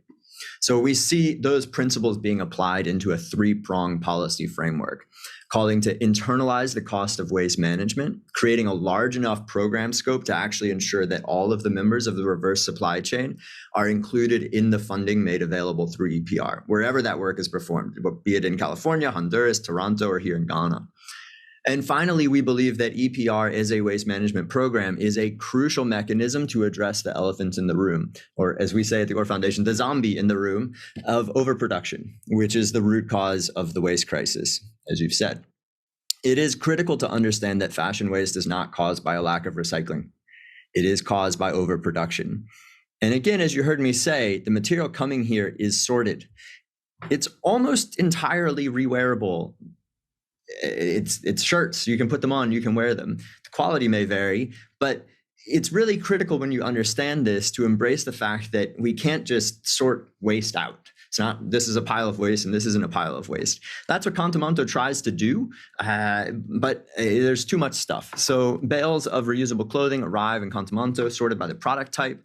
These bales are then resorted by retailers into selections, which represent the expert touch and feel of the varying likelihood that a garment might actually sell. Yet, not everything does sell, even if it is rewearable, because when consumer fashion is made to be disposable, the reality is that waste is part of the business model. And in Contamonto, and really at every stage of the entire supply chain, be it for new production or secondhand clothing, waste is what people cannot profit from. Our research indicates that it costs a retailer in Contamonto around $1.58 per item at the time she opens a bale. This cost is financed largely on debt, and frankly, it's kind of a gamble. So just as any business person would do, when a retailer sees a low likelihood of selling a garment, she will cut her losses. The math is pretty simple. If the value of a garment is less than the cost of putting it into circulation, then it is waste. So before we ask ourselves how EPR can catalyze a justice-led circular economy, which is our mission as the OR Foundation, we have to ask ourselves how EPR can effectively transition clothing from disposable to valuable. This is sort of rough depiction here of the current model of the fashion industry speaks volumes. The skyrocketing production volumes and plummeting value of items is literally basic economics. In an oversupplied linear economy, clothing does not hold value. So by internalizing the costs of waste management, we see EPR as a crucial policy to change the rules of the game, to literally disrupt the race to the bottom. You're raising the entire cost and the entire price of a garment by internalizing what has previously been externalized. We see that creating a future of fashion that might look more like this, where value is going up and unit volume is going down. And frankly, I would say that any fashion prospectus that does not see reduced unit volumes cannot claim to be sustainable. By internalizing these costs, we shift business models away from the lowest possible cost and highest possible volume to something new. But what are the costs that must be internalized? So our colleagues in France, one of whom was just here in Accra, and I'm really excited to share this tool that she shared with me. So I wanted to put this on the screen here. Their EPR program is notoriously not yet globally accountable, but they have been recently developing a tool in an effort to improve their EPR program and eco-design standards. It is essentially putting an environmental and social price tag on a garment through known factors of production and through the use phase and end of life. This is just one possible framework and tool. I know there are many others, but we believe it can plug into forthcoming legislation with carefully amended language. So as an example, this is the key language from SB 707, the EPR bill in California that will pick back up in January. And Joanne will speak in more detail on this, but I wanted to point out here that along with Fibershed, we've proposed some amendments to ensure that the fees paid into the program are accountable to the environmental impact of the garments produced and ultimately when they hit the ground, wherever they will. Similarly, this is the proposal in the EU with our amended language to ensure that eco-design targets include production volumes. Now, these legislative instruments are essentially saying that part of the cost that must be internalized is the cost that different quality of clothes are going to bear when they hit the environment or when they enter the reuse supply chain. That's great. But just as we heard colleagues at Stand.Earth say, the devil is in the details. Now, even if these legislative instruments are adopted with our proposed language intact, it's entirely about the actual implementation. The French tool that I showed before needs far more information when it comes to the end of life, which we are informing. I'll speak more on that very shortly. But before a garment even enters the secondhand phase, there is an important aspect in the use phase that aims to establish how durable a garment is, which basically means how many times it can be worn and is it going to hold value when it enters the reuse phase. So our colleagues in France, led by Imode Climat, excuse my terrible French accent, and of course there are many other groups working on this as well, are really trying to dial in on the difference between intrinsic durability, meaning how long will a garment or fiber exist as a usable thing in the world, versus extrinsic durability, or essentially how long do we want it to use? How long are we going to hold on to this thing with value? This has everything to do with, again, that equation of units versus value, and the price we pay for it, how we place it and hold it emotionally in our lives. And on a material level, digging in on that, looking more toward the end of life, there is also a key question of durability having to do with persistence, such as a polyester garment that may exist in some form for centuries. So if we're talking about eco-design as durability, we have to be pretty aware of this, versus a wool garment that might not last forever, but may safely return to the earth. How do we value these characteristics within that regulatory framework? If we measure durability just as durability, we might miss the difference between a pollutant and a nutrient. And this is where we are working here in Accra to inform these global policy frameworks and part of our work. We are sampling near key dump sites and along Accra's coast to determine the impact of microfibers persisting in the water and the air. What you're looking at here is a 50 milliliter sample of water with thousands of microplastics, of which hundreds are plastic microfibers, each of those carrying toxins around the earth and into our food systems. We're also sampling the water and tissues even for PFAS and other toxins used with absurd excess across the fashion industry. And we're trying to determine how we can apply nature-based approaches to break down these toxic pollutants to their safe chemical constituent parts. These are the costs that EPR needs to internalize. But I don't want to end on a message of waste, really. I want to talk about value again, because that's what speaks loudest to me here in Accra, where a brilliant designer I know can transform these discarded jeans and tops into a one-of-a-kind, stunning dress styled on one of Ghana's biggest celebrities. And where we can find inspiration in broken glasses flowing through Contamanto Market and turn them into custom dyed lenses selling internationally as invaluable sunglasses. This, for me, is the inspiration to prove that the end of the line is, in fact, the beginning of the circle. So thank you very much. Joanne.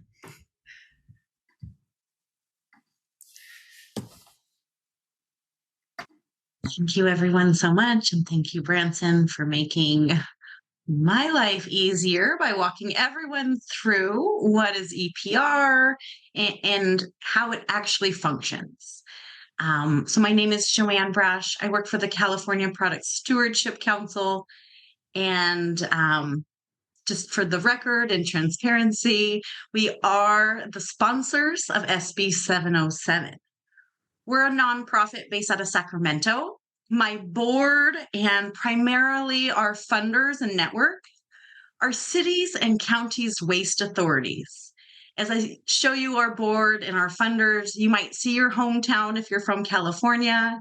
You might see another leading organization like LA County, or some of our small team. We're a team of 5, quickly growing because it's a really important work that we're doing on for multiple product types. But throughout California, the waste authorities for the last 100 years just deal with whatever materials show up in the waste stream. And CPSC was created in 2007 when the waste authorities came together and said, we can't deal with these materials. There's too much volume. We don't know what these materials are. And so we were created in 2007. And through private funding and public funding, we have been able to accomplish some of the best legislative precedent for solid waste and recycling, and specifically extended producer responsibility. So we are the team that took on pharma and brought the nation's first medicine disposal program that is funded by the pharmaceutical industry. Most recently, we took on the entire electronics industry. It took about 8 years. And we in California have one of the strongest battery recycling program that nobody's heard about. And in about 3 years, that EPR program will be up and running. And in about 3 years, everyone in California can take their batteries to somewhere within a few miles of their home. So as we've been continuing as an organization, our funders identify problematic products in the waste stream. And as the state takes on packaging, they took on electronics, the lower materials rise to the top. And in the last 5 to 10 years, textiles is one of the fastest growing materials in California's waste stream. And there's some complex problems about this waste stream that we can't just throw it in our recycling bin. We'll talk a lot, about fiber content, fiber blending, but ultimately when these materials show up, whether it's for reuse, repair, recycling, we have very limited transparency on what these products contain, the chemicals, the fibers, and there's ultimately not enough information on our labels and in the world right now for our recyclers to really welcome this material into their, $30 million machines. And so we'll start talking about things like how elastic will gum up a machine. But one thing you should know is when you leave the symposium, you should never put any textiles in your recycling bin. Every time that tangles up a MRF machine, It cost your city about $50,000 to stop the machine, cut the textiles and plastic bags out of the cogwheels. And so textiles has been identified as just a top problem that needs to be addressed, that the cities, counties, and state have their hands tied. So California has 15 different extended producer responsibility programs. So we have experience, we have an agency and an enforcement team that has taken it to the finish line before. So in preparation of doing legislation, we start getting our coalition and we start getting our advisory committee together. So a big thank you for Branson, for Heather from Fibershed, all members of our advisory committee. And I'll tell you, not every member supports SB 707. And our goal isn't consensus. Our goal is discourse. And so as an advisory committee that's been created years before the legislation was even introduced, we talk about hot topics.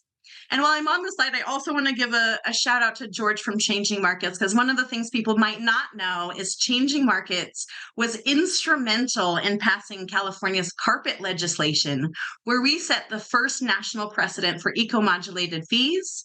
And carpet was also the first national precedent on PFAS and toxicity. So thank you to Changing Markets and thank you to the coalitions. CPSC is strong in our network. As you saw from our board and our team, we're small, but our might comes from our team and our network. So extended producer responsibility is a very, very specific policy type. And as mentioned here in California, we are the leading state in the country for the most type of these programs. But as Branson mentioned, the devil's in the details. And along the way, each product type gets a little different or a slight variation. And so CPSC, we like to present these bills and these programs on a spectrum, because EPR, although it's a very pure, like 100% funded by the industry, we have veered in our practice. So like our bottle bills and deposits, they do have some producer payments, but ultimately it's the consumers paying that deposit. And that program only succeeds if 75% or less people claim their deposit. Similarly, if you kind of go to the other end of the spectrum, here in California, if you buy carpet, if you buy a mattress, if you buy electronics, you're actually paying a fee. And sometimes that fee goes to the government who runs the recycling program and oversight. And sometimes we have what we call a horrible hybrid, where we take that consumer money and we've given it to industry groups. So carpet, paint, and mattresses are those prime examples of California's lessons learned on everything we're not going to do with textiles. So SB 707 was introduced last February. Senator Josh Newman is a champion of EPR. He was the sponsor of the battery EPR, and he led 4 years of hard negotiations. He saw the way that extended producer responsibility works is through the discourse. It's through having the tough conversations. It's about putting what you want in writing. And ultimately, the goal of EPR isn't a finish line. It's actually a starting line. It creates a vehicle for our state agency to finally enforce on the sustainability claims and goals set in these reports by brands. It actually creates a pot of funding to help support transportation, sorting, the components that no one currently wants to pay for the items that don't have value, which is why we're seeing them get mixed. The scrap, the low value, the unwearable, unusable, getting mixed in with no accountability.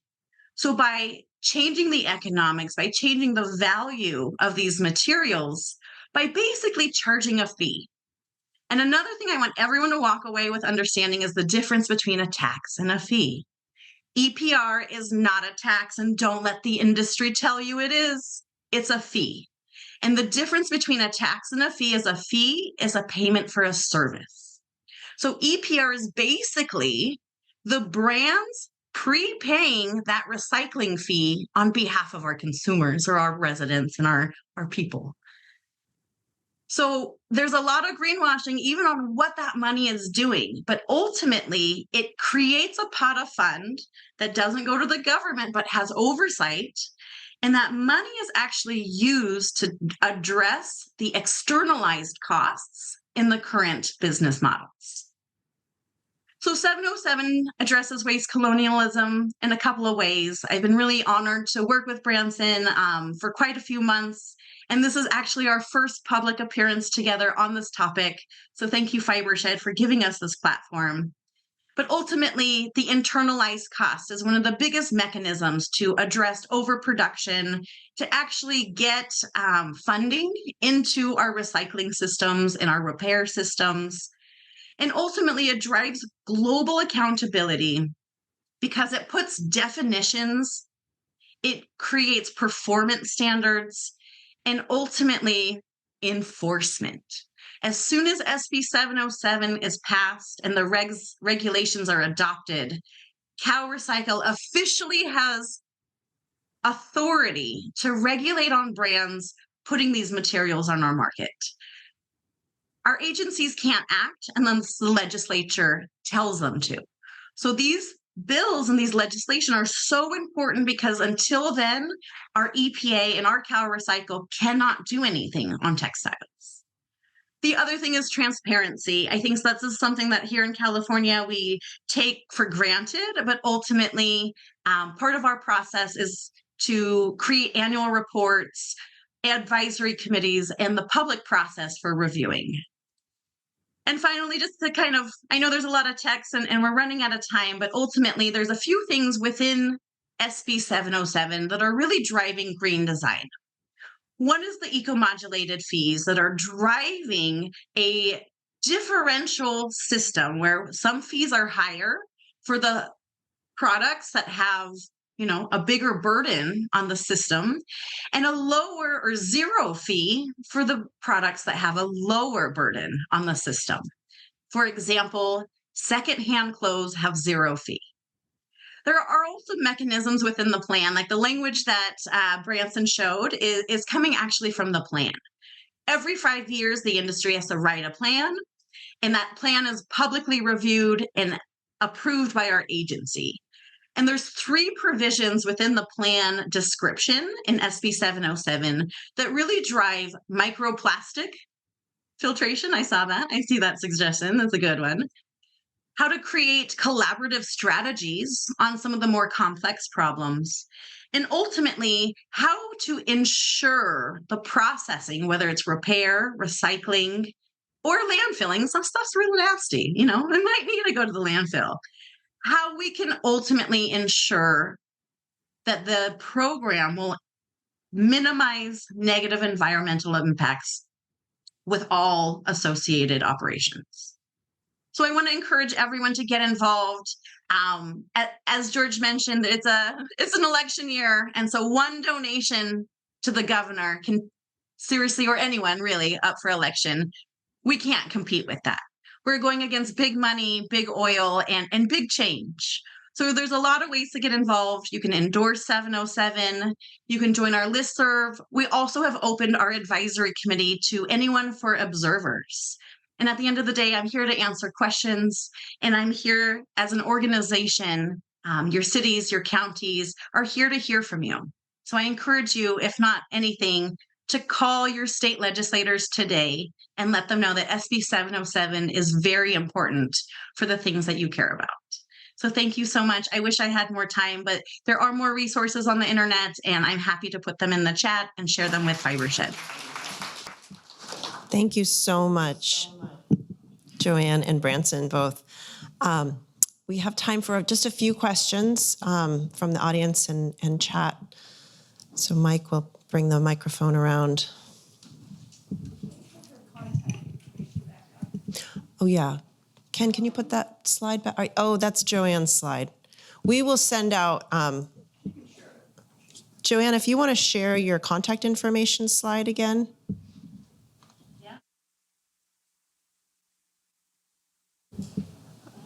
Oh, I think it's working now. Thank you. My question is for Branson. I'm curious if there's been conversation within Ghana about investment from textile to textile recycling innovators. Obviously, a lot of the innovators that are working in the space are operating or working on their commercial plants in other places around the globe. But as a place that is aggregating so much textiles, there's such a huge opportunity to bring investment into the country. And I'm curious if there's been any conversation about textile to textile recycling investment in Ghana. So I can't see you, but hello. There has been several different conversations going on. We are part of one of them. We're actually piloting 3 different fiber to fiber mechanical methods, but we don't see that as the silver bullet here for a few reasons. One, it's a totally different economic and business model in terms of post-consumer into the line secondhand clothing waste than what the textile fiber to fiber recycling industry has really built itself on, which is pre-consumer post-industrial waste material.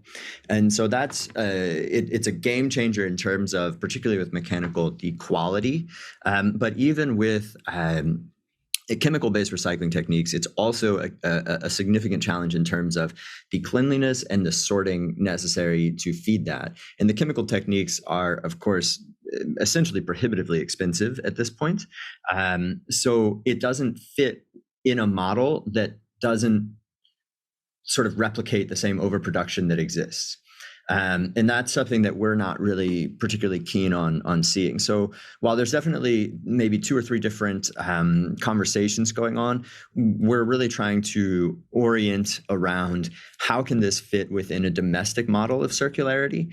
For instance, making the yarns perhaps like to weave this shirt that I have here that's woven locally in the north of Ghana right now with imported yarn. Could that be done with regionally grown, organic, they're not certified, but organically practiced cotton farming and recycled fibers through domestic production? That's where we're orienting this to really support a domestic industry of circularity, which is about getting back to a scale and a scope that's in balance with the ecosystem. Thank you. Do we have another question? Oh, Grace. Sorry. I just thank y'all both so much. That was so informative. There were a lot of people taking pictures of the slides, just so that you know. That's a good thing. I had a question for the producer stewardship. I forgot the name. Joanne, but I forgot it, so I'm gonna go to the other person. What was your name? Branson, yes. So I really loved, I was looking across themes and patterns across all of these conversations. And then hearing the word, waste colonialism is very much, that's deeply embedded in white supremacy, obviously. And I think we can see it too in even the images and the marketing of the problem being us, and then photos of the problem being directed towards people that the system doesn't really care for. And then, I really loved the emphasis on solution and of value, because I do believe humans hold, as consumers and as small producers, and all producers hold the power to be able to change this.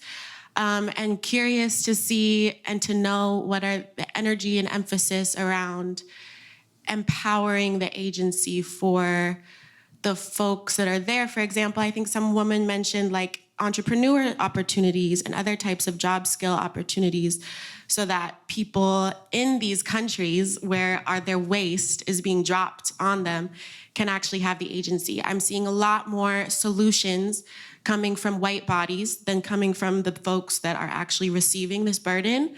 And part of it is skills. I know even in all of these, I'm very grateful that you all are working on these things, and you also have had the skills to develop and to be able to be change makers and thought leaders in this world. So just curious about the efforts and that edge, so that we don't just have a handful of folks that are creating beautiful, upcycled dresses in Ghana, which they're all gorgeous. And I can tell you, in one village, there will be 100 women who can create beautiful things. So yeah, thank y'all. Thank you. So I think it's important to it's coincidental that you're asking this question now. A week ago, we had our Obruniwabu October event. Obruniwabu means dead white man has died clothes. And that is what secondhand clothes are referred to here, because it was hard for people to imagine that there could be so many clothes ending up here unless people had died to give them away, because the idea of excess was sort of imported. And that is really core to sort of the ethos through which we try to operate as an organization. So the festival that we had, Obruniwabu October, which was led by my colleagues in the OR Foundation, celebrates the culture of reuse and of creativity with clothing that has existed for basically all of time here in Ghana. In fact, my colleague Sammy Oteng spoke about that there was a Vogue business article that came out, I think 2 days ago, in which he spoke exactly about this, that the festival is really aiming, and we had 1,000 people show up and TV stations here in Ghana to really promote this is the alternative, right? This is the alternative to simply dumping waste and to overproducing, is the creativity and the methods of reuse that have existed for centuries here, that are beautiful, that can walk on a runway anywhere in the world, but that can also clothe an entire country. That's for us what we're aiming to support, and aiming to support that within the current landscape of global connectedness. So I don't know if that directly answers your question, but I can tell you that there are also dozens of other organizations throughout the continent of Africa, as well as in other receiving countries. We've been working in allyship and in close collaboration with many of those. We actually had a delegation here in Ghana during our Obruniwabu October Festival from Kenya, from Uganda, from Nigeria, from Chile, as well as from France and New York. And we're working across the West African region as well to form partnerships and form coalition and strong voices speaking harmoniously toward this idea of what is necessary to steer this in a productive way into the future. Thank you. And if I could just also add on, because in 10 minutes to talk about SB 707, there's a lot of focus on the recycling and infrastructure, but actually there's a couple provisions in SB 707 that have the strongest repair provisions to date in any EPR program in the world. And the other thing is, we wouldn't be successful with SB 707 if we actually didn't pass SB 62 2 years earlier, which actually protected our garment workers and certified, fair wages here in California. And so think of changing the laws as a series of dismantling the systems of oppression. SB 707 is just one bill of many to come. And the power of EPR is in the money and who's paying in, and more importantly, where the checks are getting cut out. So working closely with Branson and other organizations who are actively in the solution space and finding out how the money can flow with the materials. So I do believe and strongly believe the solutions with the creatives, and that we need to find the best ways to financially support these creatives to scale. So thank you so much for the really important question. Yeah, thank you.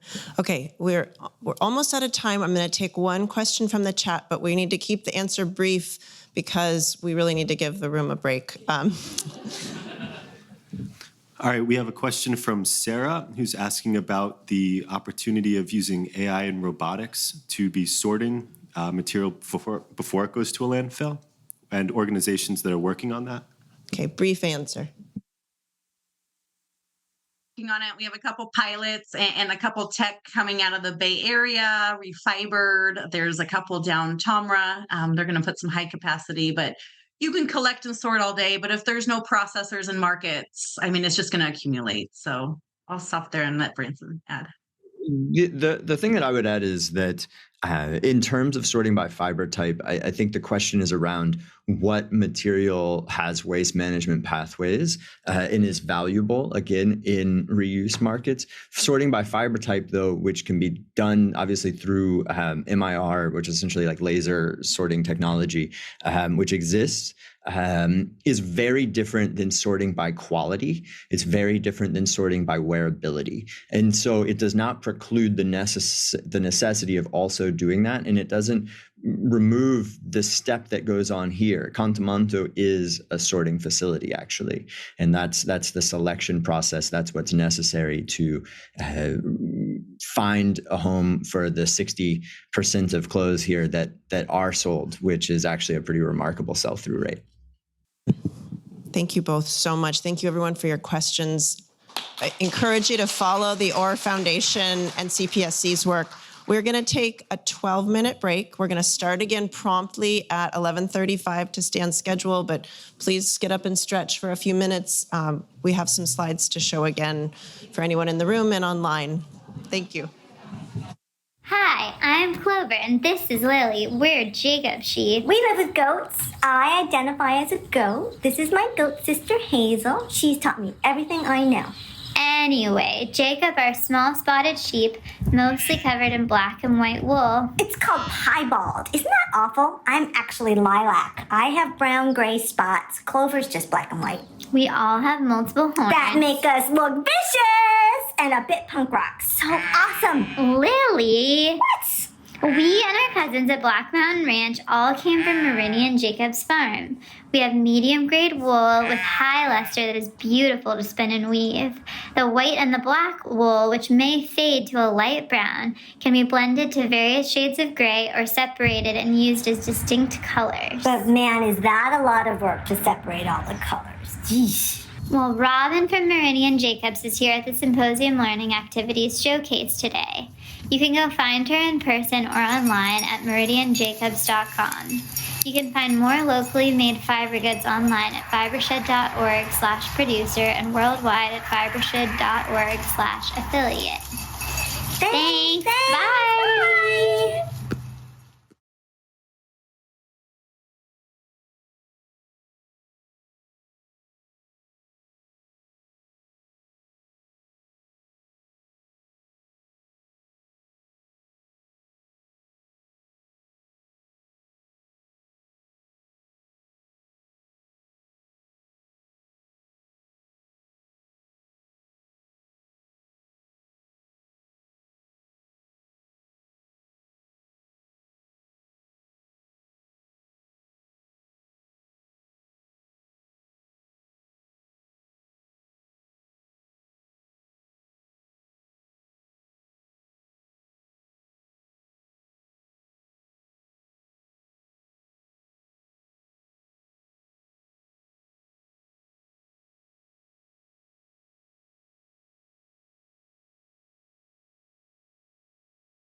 So get a cup of tea and coffee and snacks and migrate back.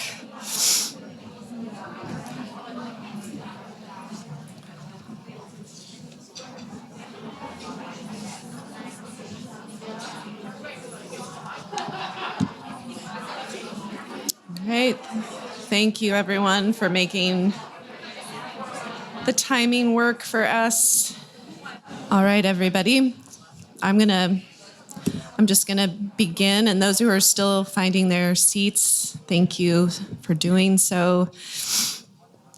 So the day hits an inflection point at this moment because you have probably been taking in perhaps a saturation level or not, hopefully an openness to learn more, but still like a lot to digest around the leveling of the playing field component of this work and the regulatory requirements for better decision-making to occur, to end exploitation of labor, to end our reliance on lithosphere-based carbon, and to end the linear model, to begin focusing on our creative vision. I'm hearing an alarm. Sorry if that's, it's not me, but it's just an ambient sound. All right. So the next phase of today focuses on that which is emerging out of a system that we know the leveling of the playing field hasn't fully expressed itself in fullness. And as Joanne said, that'll be iterative. These bills will have to keep coming. The teeth will have to keep getting more toothy. And the iterative component of policymaking will have to play out under the reality or within the reality of having to cut emissions by half by 2030. So we move with this sense of we have to get these things done and implemented, but we also know they're iterative. And in a conversation I was having in the break, I also just want to remind ourselves that in the implementation phase, which is what we're transitioning to now, the implementation phase in our personal lives, the implementation phase at the organizational level, the corporate level, the governmental level, it is iterative. I mean, we have to just get the work started.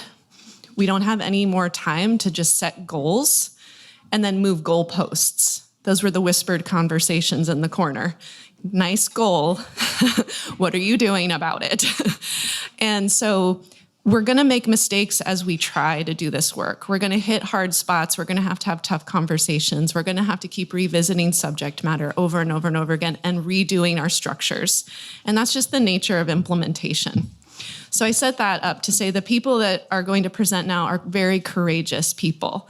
They just get work done. They don't wait for things to be perfect. They just start. And I think that's the theme I see in the speakers who present in this latter half of the day. They implement, they iterate, they create in the face of the challenges, in the face of the playing field not being perfectly level quite yet, or not even close to yet. So we're going to hear from 3 areas of this spectrum. So I talked about decentralizing the value chain in the morning, as a core value that's so critical. I talked about, we've talked about policy and the space of where that needs to emerge. And I will say that in decentralization, the speakers you're about to hear are really working just, again, where they can, where they have agency to begin working with the volume of raw material that sits in our communities that needs to have value added to it so that economic benefit is seen to those raw material providers.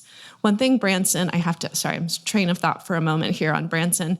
One of the reasons why it's so important that I've heard from Sammy and Abena who work in Contamonto, why it's so important for them not to just become a recycler is because there's people coming to Contamonto actually trying to recycle those raw materials and then export them to be spun in Europe. It's like recycled fibers can just become another form of plantation agriculture. And I think that is the risk that if we don't vertically integrate in our communities and allow any raw material provider, whether they're growing it or they're getting it dumped on them, that they get to have the creative agency to add value in their home communities. So that is key to the next presenters.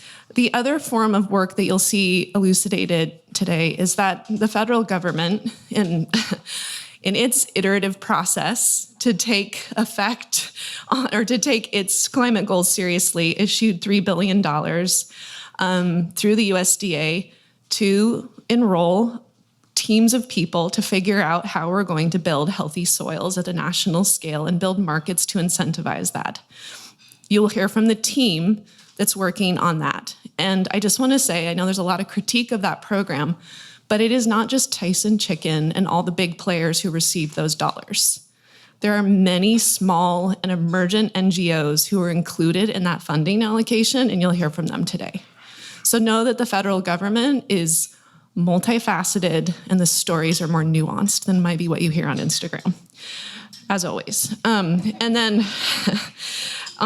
then we also want to make sure that we are discussing literally the financing of the system, which is probably the biggest subject matter of our day. How do we actually scale decentralization? How do we actually deal with the wealth disparity and the racial wealth gap in this system? How is that getting funded? What are the institutions we need to build? And that's an iterative process in flux, but taking shape now. And so you'll hear about the new Fibers Fund and the leaders instigating that work. All right, so the first baton pass I'm gonna make is to Jordan Masters and to Nick Evans. And they have been working on a very impressive decentralized way to make actually yarn out of raw material. And I think, again, this work that they're doing shows just, again, this ability to take what is normally a 20,000 to 200,000 square foot building to make yarn and to scale it down to something very humane, but also very accessible, very open source, and very recreatable. I'm very impressed with their work, and I think they will kick us off in this half part of the day focused on the change agents and the implementers and the iterators and the courageous people who take on, again, the work in the face of it all. So thank you to them. And here we were going to transition now, Ken, to our virtual, and these are virtual presenters. Everyone. Thank you, Rebecca, for that great intro. Very excited to be here today. A little oddly nervous, but anyway. So today, Nick and I are going to talk about open source technologies as a tool for small and medium-sized enterprise fiber producers. Again, my name is Jordan Masters from the Central Appalachia Fibershed and Nick Evans from the Scotland Fibershed.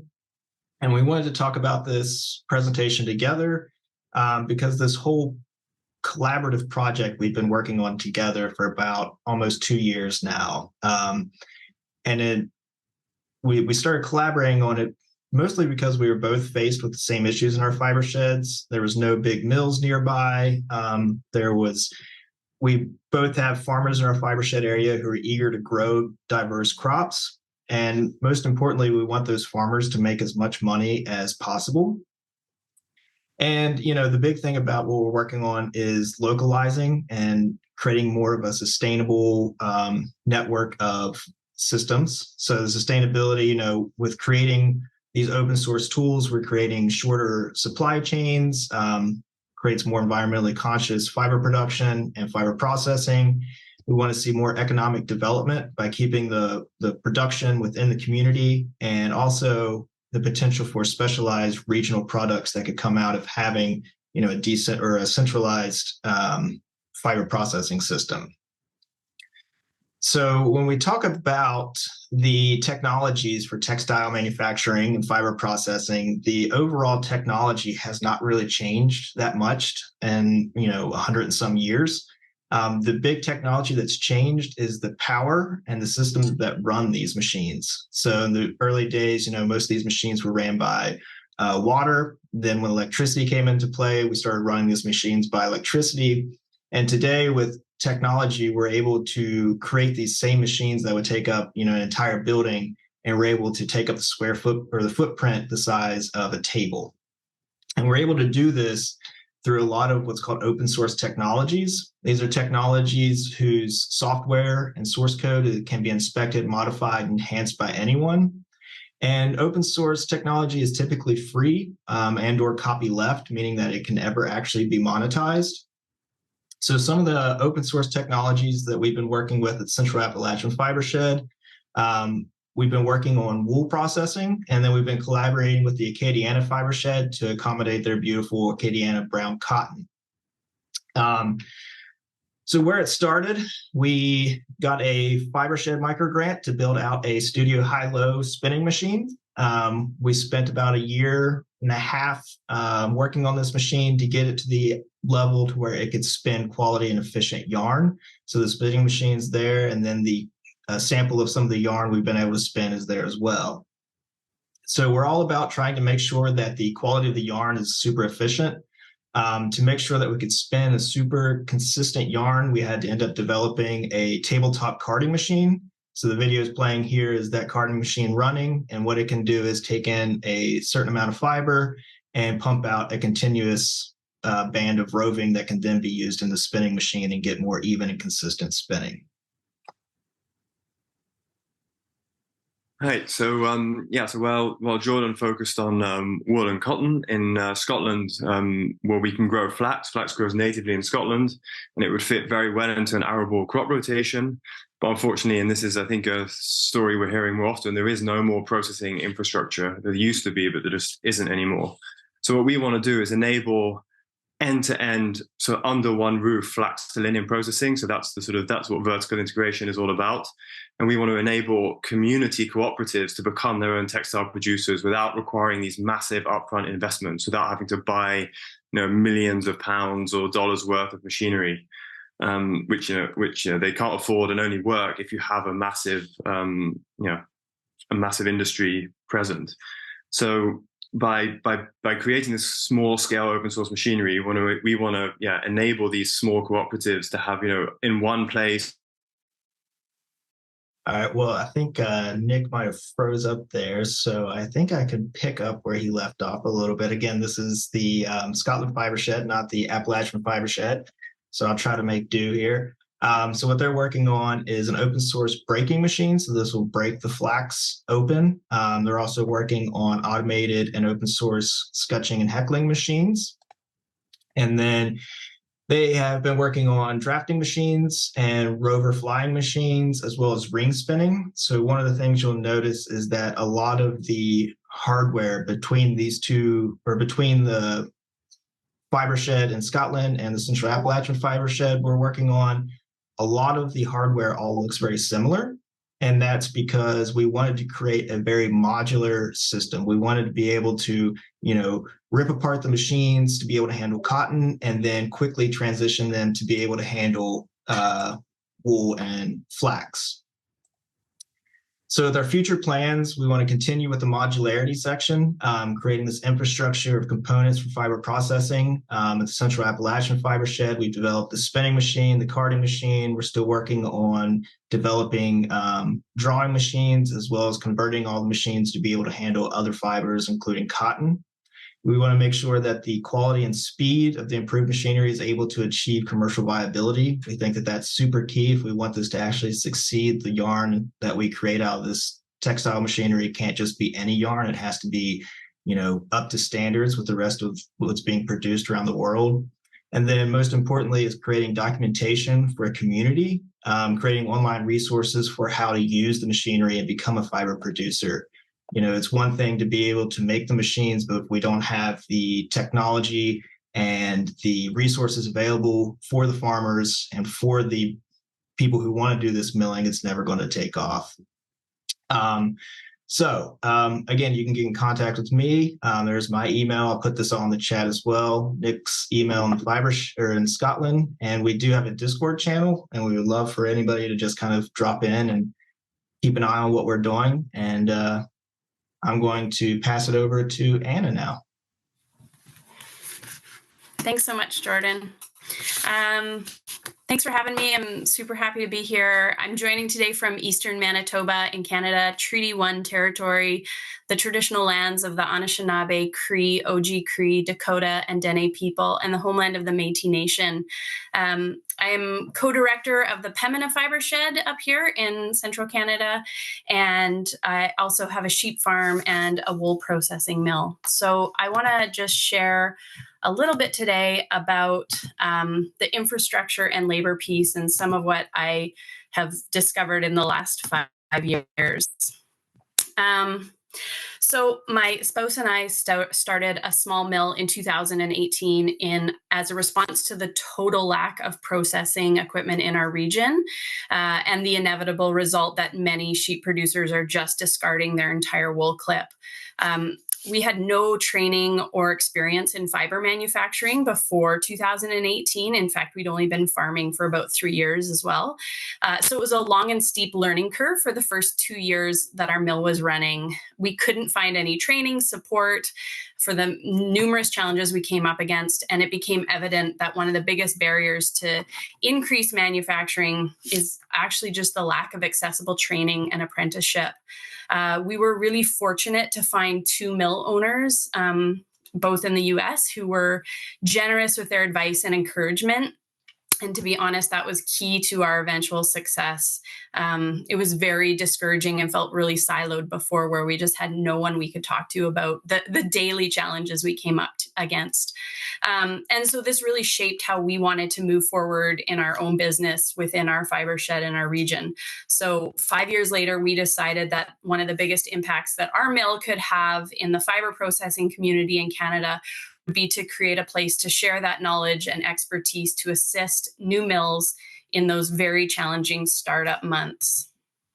So we decided to start 2 main programs. The first one was online business training for starting up a mill. Without a clear business plan, accurate projections on output and sales, it's really impossible to both raise the capital and purchase the equipment and then stay financially viable once a mill is in operation. We wanted to be very open and transparent about what someone could expect when starting a small mill. And so, we created this online business training for it. It included full transparency on startup costs and projected sales and revenue, and then also just some considerations. We've had over 50 people take this course since 2022, which has been excellent. The second one is hands-on training in the mill and a long-term apprentice program. We had never worked in the mill, so we weren't sure what day-to-day would look like, what was required. And as far as I know, there aren't many, if any, training programs in small to medium-sized processing mills. So we wanted to provide potential mill owners a low-cost way to work in a mill to see if it was something they wanted to invest in. We've had over 14 attendees since 2022, and we've had 4 long-term apprentices who have worked in our mill. I believe this has been a really effective program. Out of the 65 plus people that we've had the opportunity to support, there have been 6 new mills open up in North America. It may be a real small impact in the bigger picture, but I like to think about it as 6 more mills that are meeting needs in their communities than there was before. Perhaps the project that I'm most excited about is the work we've done to address the growing wasted wool program in North America. In 2019, in response to our own growing piles of dirty wool that we couldn't process in our mill and the thousands of pounds being composted or trashed in our region from other producers, we decided to research alternatives to the waste wool issue. We came across the wool pellets as a fertilizer soil amendment and began researching around what that would look like to add small-scale processing equipment to our existing operation. In 2021, we opened up our pellet mill, and it was a pretty quick success. We were able to divert 1.5 tons of wasted wool that very first year in operation. And almost immediately, we had farmers and mill owners across the country reaching out to us, asking for advice on the how and the what of pellet mills. So I started an online workshop on the considerations for starting a pellet operation. It covers machinery options, shelf stability, startup costs, research on the use of pellets, brainstorming around how to educate and market this new innovative product. We've had over 80 people take this course since 2022, and we've been instrumental in helping 13 new pelleting operations open up in Canada. When approached by others asking about our pellet operation in the beginning, we had a choice. We were only one of 2 businesses producing pellets in Canada at that time, and we had a hard time keeping up with how much we were selling. So we decided that we wanted to approach it with this like community over competition mindset, that training others wouldn't limit our growth, but it would enhance it. We wanted to share what we had learned with as many different communities and regions that we could reach. And we were super pleased to join the Fibershed affiliate waste wool working group and share these sort of real-time challenges and successes of tackling this enormous waste wool problem. I think centralized wool pelleting mills is counterintuitive. This regional approach supports local communities. It keeps those nutrients in the land base they're coming from. It supports small systems of fiber production. And I think it has the opportunity to set up enhanced wool processing regionalism. Establishing regional pellet mills has opened up this dialogue for us, but also these 13 other mills, pellet mills that have opened up across Canada with sheep producers who aren't currently adequately compensated for their wool. It's allowed for conversations about wool quality improvement and enhanced textile production. And hopefully it will lead to stronger regional wool and fiber production in the future. So there's a little bit of contact information for both myself and our farm and mill, and then also the Pembina Fibershed. And now I want to pass it over to Laura Sansone. Thank you. Share my oops.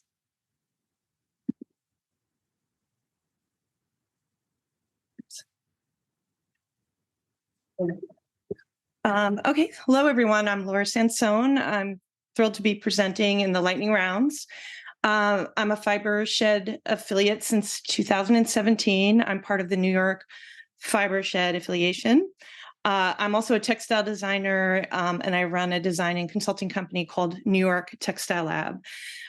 My company connects designers to bioregional, climate beneficial yarns and textiles. In 2018, Rebecca Burgess and her team helped us establish our carbon farm planning program here in New York. You're looking at Faraway Farm Alpacas, which is one of the original farms that joined our program, our climate beneficial program. This is a page from our New York State Regional Yarn Sourcebook, which is a tool that brings together designers and farmers. New York Textile Lab is super honored to be included in the National Climate Beneficial Fiber Partnership.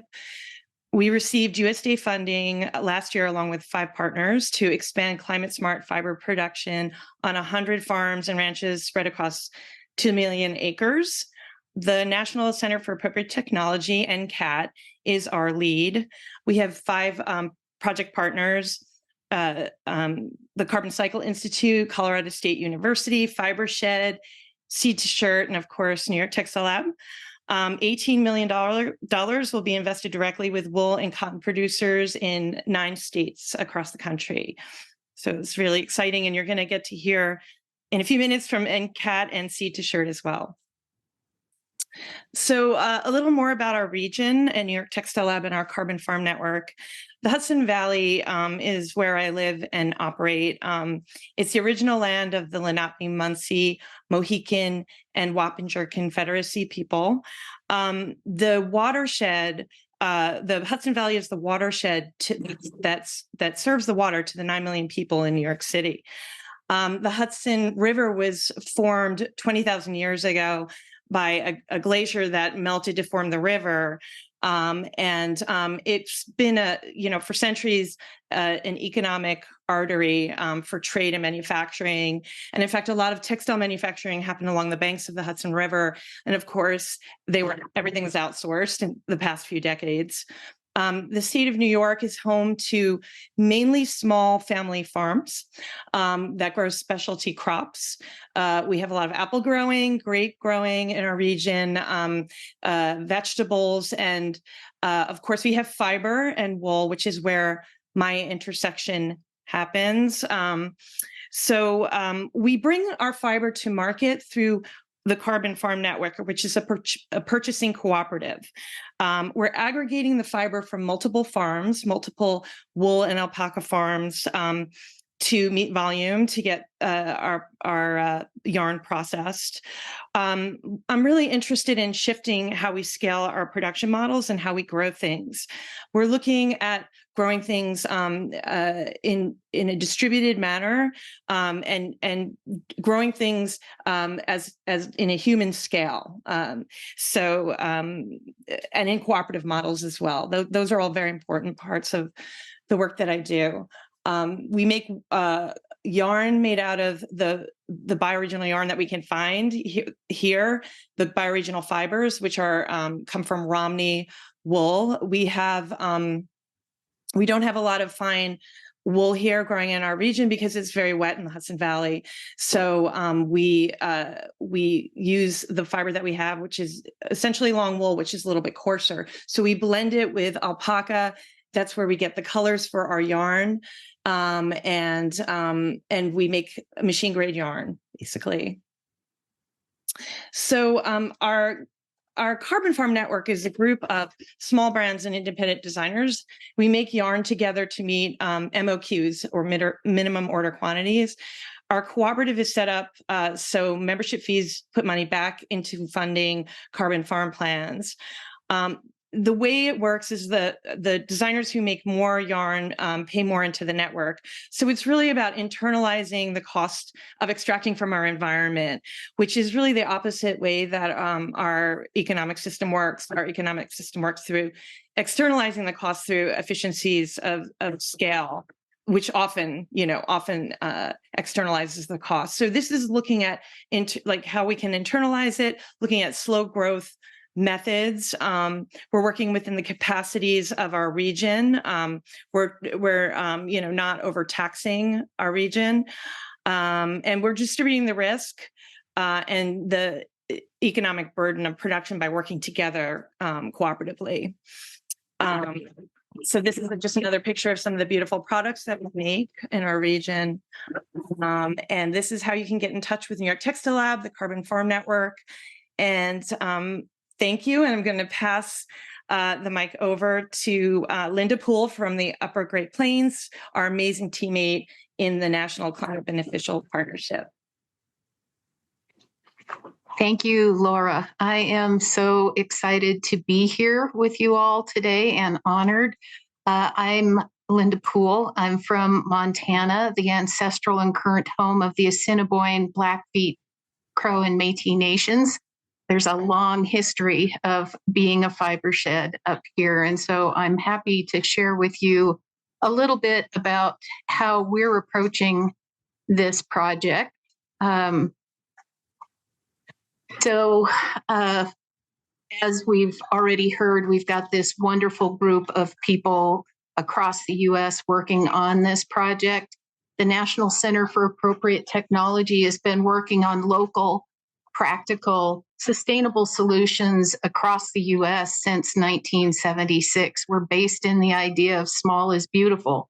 So when the Climate Smart Commodity Grant opportunity came open, it was just a natural thing for us to reach out to Fibershed and to say, how can we do this together in terms of working in textiles, in terms of turning sheep and cotton, wool and cotton into a force for good that is adequately compensated as we go forward.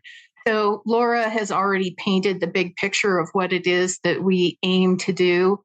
The 20-year carbon impact that we are projecting from the work that we'll do is the equivalent of roughly 8 billion miles driven by a passenger car. And it's like, what does that mean? That means going to Mars and back 10 times. That's the amount of carbon that we think we'll be able to draw down and to avoid the emissions of in this project. And the way that we do that, whether we're talking about the cotton part that Tameka Peoples will be talking about soon, or whether we're talking about the wool part, is really based on the 5 soil health principles, and the idea that when we take care of the land in a regenerative way, that it gives back, it draws down the carbon, it allows us to build a sustainable system for the land, the water, the sheep, the farmers, the brands, the processors, the people who wear the clothing. And that's what this is about. Our main science partner in this work is the Carbon Cycle Institute. We're using Comet Planner, which is a Colorado State University modeling for what the climate benefits of our actions will be. And it's very much based on taking what Fibershed has been doing for 10 years and trying to boost that up to a national scale. So a lot of the types of things that we will be doing are regenerative grazing practices in our circumstance of the sheep in the northern Great Plains, working on hedgerows, thinking about how our activities on the ground in all stages of growing sheep or cotton can be beneficial to the land. I work with wool growers. I am one. I'm a shepherd myself. And in the northern Great Plains, we can talk about climate and we can talk about carbon. We can also reach producers where we have been sorely reeling in the last few years, and that has to do with drought and drought resilience, because what's good for carbon is good for soil, is good for productivity of the land. And so the practices that we are proposing to work on with the farmers and ranchers will help with the weather impacts that we're seeing, and that has a direct feedback mechanism to the amount and quality of the wool that we produce here. So in our specific part of the world, in the northern Great Plains, I'm a wildlife biologist by background, and I was taught in school that sheep were range maggots, that sheep were the ruination of the Western U.S. back in the 1800s. And so our challenge, our opportunity is to be able to show people that sheep can be harmful, or they can be healers of the land. And we will be engaging between 54 and 60 different growers of white fine wool, so 19 to 22.4 micron white fine wool, to be able to trial some practices, to get some other practices up to scale that will allow us to be able to demonstrate to everyone that well-managed sheep have a respectful relationship of reciprocity with the land, and with the people, and with the future that we want to create. And we've got a reputation as people who raise sheep in the West to reclaim. And if there was ever a time for sheep to be a major part of what we're doing in the Western U.S., it's now, as we face drought, because sheep are more climate adapted, water efficient, and well suited to being the gardeners of our future than any of the other things that we're doing. And so I am so grateful to be part of this group that is working on bringing this to scale. And I've been really fascinated and just so excited to learn about, okay, this is how we're doing this work in the northern Great Plains with sheep, but what goes on in the South with cotton? What goes on in New York? And so I'm excited to introduce Tameka Peoples from Feed to Shirt, our esteemed partner who I've learned so much from. So thank you for your time, and Tameka.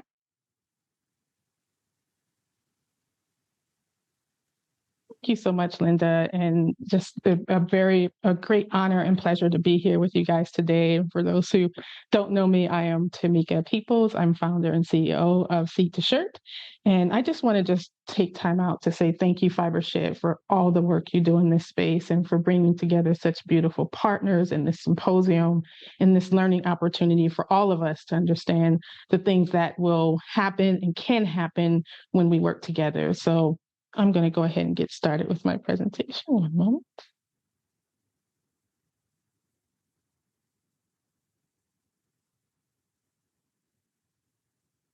When we started this journey with Seed to Shirt, we really wanted to focus on how can we bring products that were 100% made with African American cotton and produced in a really ethical way. Our journey started in Africa when we started this work, and we refine our cotton 100% in Africa and also have a carbon neutral production facility where we produce our ethical t-shirts. But I often tell people that our landscape for Seed to Shirt is really about three main areas: our ethical t-shirt line, our services where we offer boutique cotton merchant services globally around the world to many brands and partners, and then our farmer enrichment program. But also, I also try to make sure that people understand when we talk about rebuilding equitable systems for African Americans in cotton and fiber, there's a lot of things that we're really having to work through and repair. And it's important for us to understand what those things are. And it's not for African Americans with cotton systems just about the fiber. There are many things that happened that disconnected us from the entire textile and production ecosystem. And when we're talking about repair and rebuilding, these are the things that we need to concentrate on in order to really have equity in this space, where it comes from the fiber, whether it's talking about rebuilding textile systems in Black communities, which we are focused on. It's important we understand the landscape of what is actually being rebuilt because of what needs to be reclaimed from this historic past and the connection with cotton. Our work really focuses with concentrating on the growers and how can we support them. And as we were sourcing our cotton from these growers, we realized there were so many things that we could do that helped to rebuild institutionally what they were already dependent upon for the land. And when we did that, we realized that we were doing this work across two landscapes, right? We were one focused on things that we were doing here with African American cotton growers, and then we were also focused on what our indigenous partners in West Africa for the cotton that we were sourcing, what they needed. So it was important for us to develop the program, like our farmer enrichment program, that was circular in model. We did not want to have this extractive approach. We wanted to make sure to bring back these resources to our farmers and growers.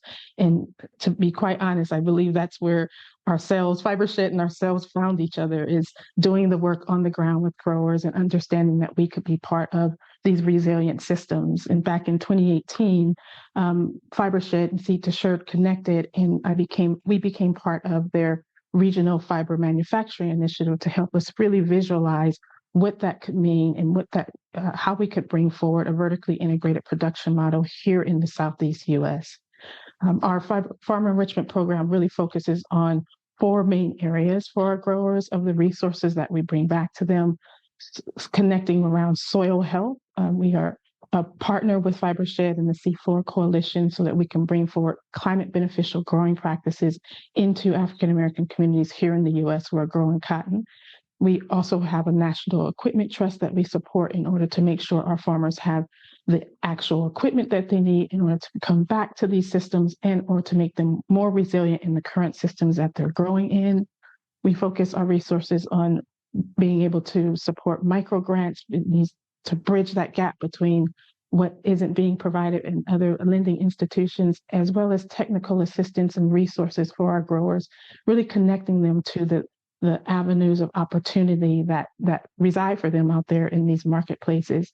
And our cotton merchanting services allows us to be a true focused boutique merchant for our growers so that they can come in and become a member of the Black collective in a way that allows us to give them access to more resilient markets who are focused on them being resilient on their landscape and in this space. Our farmers, for us, really touch several different regions, predominantly across the Southeast, and these are growers that are on fifth, sixth, and sometimes 4 or 5 generation lands of their foremothers and fathers who are still growing cotton. And if they aren't, they're looking to get back into cotton, but in a more climate resilient way, which is why we're so proud of the members who are a part of our Black collective, who are very interested in doing this work and being part of a true vertical model that honors their ability to have autonomy and resiliency in this landscape. it's also why we were so happy to continue to partner with our esteemed panelists here that you've heard from today, who've really laid the landscape of how our farmers are able to participate in the climate beneficial and the climate smart commodities grant work. We're really proud to be a part of it because we know this gives our growers an opportunity to actually be supported with resources to do these implemental changes on the ground in a way that really can help them be a part of this change or this shift in the way that we grow cotton. One of the things that we're extremely proud of is the incentives and the resources that we know that the growers will get when they are participating in this program. And for Seed to Shirt, we're specifically concentrating on the Southeast region of this project across several states within Tennessee, North Carolina, Alabama, and some even the Midwestern states like Indiana. We are proud that 90% of the implementation costs for actually doing the practices that will be highlighted within their carbon farm plan, 90% of those costs will come forward to those growers in support of reimbursing that their output to do these transitional practices. In addition, we have things like a transitional fund that helps Black growers come back to cotton if they were interested in becoming more climate smart and climate beneficial in their growing practices. We will have connected peer networks. Of course, we'll be learning from the things that our California partners are learning across in cotton as well. And so these peer networks help increase their learning, help increase the way that they're more resilient in the way that they grow cotton and are part of the system. So our focus is on that long-term collaborative work that we're doing, even that would go well beyond this grant. But we believe in order to do this work, we need institutional resources like the Climate Beneficial and Climate Smart Commodities Grant that we're a part of, as well as other opportunities like building up true and resilient marketplaces that are looking to support and source the cotton and wool from these systems, which is a critical part of the success of this work.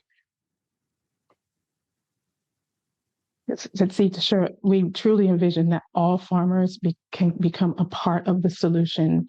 And for our farmers that will be a part of this program through the Black Collective and other methodologies, we know that they will have a true resilient system that is here to support them and help them continue to grow in this marketplace, which is why that Climate Beneficial Grant is so critically important to the work that we're all doing in this space. So that ends my presentation, and I thank you so much for paying attention to the things we had to share and about the work that we're doing in the space, and to learn more about the Climate Smart Commodities Grant. And I will go ahead and turn it over to Ms. Sarah Kelley of the Fibers Fund. Thank you so much, Tameka, and thank you for the chance to be here today. It is great to see a lot of familiar names among the panelists and all the attendees. Really appreciate having the chance to join. My name is Sarah Kelley, and I have the honor of serving as a consultant to Sustainable Agriculture and Food Systems Funders, or SAFSF, and of serving as the co-managing director of the Fibers Fund together with Teju, and you'll hear more from her in just a moment. Since our overall panel is the road to sustainable fibers, we're excited to share just a little bit with you about the Fibers Fund and how we see that as hopefully our contribution to building that road by addressing financing gaps for small to mid-scale U.S. fiber producers who are trying to build a better system that we've heard so much today about the need for. And as we've also heard today, this is really an intersectional effort tied together with training, with policy, with all the elements that we've heard others speak about. But we really believe that if we don't address the underlying financing for this sector, we won't be able to move toward a truly regenerative system because we'll be using a lot of outmoded assumptions and extractive financing practices that are currently in place. It's quite nice and refreshing today not to have to start our presentation as we usually do by reminding people that fiber crops are part of the agricultural system, and fiber farmers and ranchers are farmers and ranchers who want to be recognized as such. So since we're lucky enough to be with the Fibershed audience today and have that information shared, I'll jump into sharing my slides and telling you just a bit more about the Fibers Fund. Okay, so I hope you can see those slides. Looks good. The Fibers Fund has been co-developed by Fibershed and SAFSF together with Mission Driven Finance as our implementation partner. And this effort really builds on a work and partnership that led us to a shared understanding of financing gaps for producers and processors in this sector. On the SAFSF side, this grew out of work on the Fibers Roadmap report that I had the chance to do together with my colleagues Jenny O'Connor and Callie Rose Ostrander. This was an interview-driven process where we spoke with fiber producers and processors, with funders, and all kinds of people involved in the industry across the country, and heard over and over about the financing gaps they were facing. This really joined together with Fibershed's work on the Regional Fiber Manufacturing Initiative that you've heard a couple of other presenters mention, where they were seeing up close and on the ground those same types of financing gaps for fiber producers, and were really identifying the need for wraparound business and technical assistance to help those fiber processors, many of you in the audience today, succeed and build economically sustainable businesses and environmentally sustainable businesses. So these shared learnings have informed our work on how we've built the Fibers Fund and what we're aiming to address with the fund. I spoke a little bit about the gaps, and I think, again, this will probably be a firsthand familiar to many of you, but the mapping that we did in our joint efforts brought to light areas such as difficulties in accessing collateral for fiber producers, difficulties in finding funds to continue through the prototyping phase, and what we called in the Fibers Roadmap the commitment catch-22, where entrepreneurs are very interested in securing contracts with brands so they can gain more revenue and scale their businesses. But brands are often looking for producers to already be quote unquote at scale before they're willing to sign contracts. And of course, we know that racial and gender equity gaps underlie and compound these gaps for producers and processors who are women and people of the global majority. So the Fibers Fund is our way of aiming to try to fill those gaps for these entrepreneurs by forming a flexible and catalytic financing vehicle tailored to the needs of smaller U.S. fiber producers and processors with a specific focus on environmental equity. Our overall approach combines supportive financing with wraparound business technical assistance, grants, and work on the Black Fiber Cohort that Teju has envisioned and led. And I want to mention that the fund is also part of a coordinated effort that brings in policy work at both SAFSF and Fibershed, on the Farm Bill, on the state level, and some of the other areas that you saw Fibershed outline in their great background blog post that they offered before the symposium.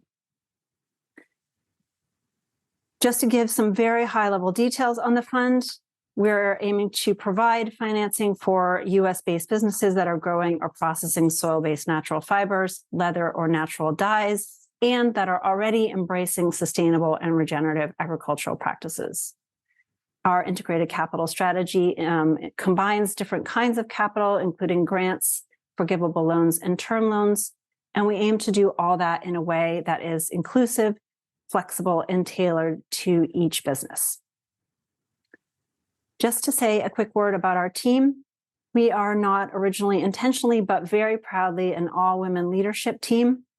And as part of our goal of embedding environmental equity into the fund, we created a two-level or two-section governance structure for the fund. The advisory council represents those who have experience in a range of different parts of the textile and fiber system, along with some who have also expertise in impact investing and fund management. And the advisory council sets the vision for the fund and the portfolio targets that guide our work. The investment committee and Teju and I, as co-managing directors, carry out that work on a day-to-day basis against the framework or in line with the framework developed by the advisory council. And we're backed by a team of operations and fund development experts. So I'm going to pass it over now to Teju. I will stop the share for one moment while we switch over. I've given you an overview, but behind the structure and all of the decisions we have made has been a lot of work to really think about what it means in practice to embed equity into the fund and how we've defined terms that often get used without deeper examination. It's been a huge pleasure to work with Teju on this process, a learning journey every single day that we're on together. So very honored to hand it back to you and back into the room, Teju. Thanks so much.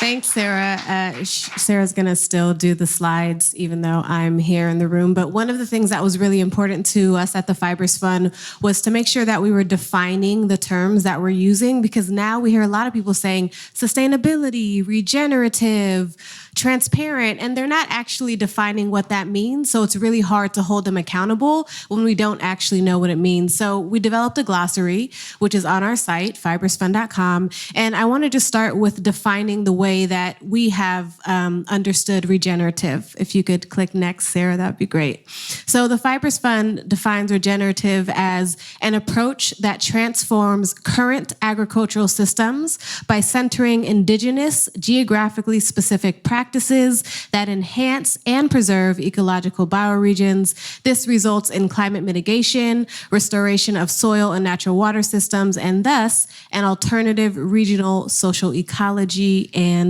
economy.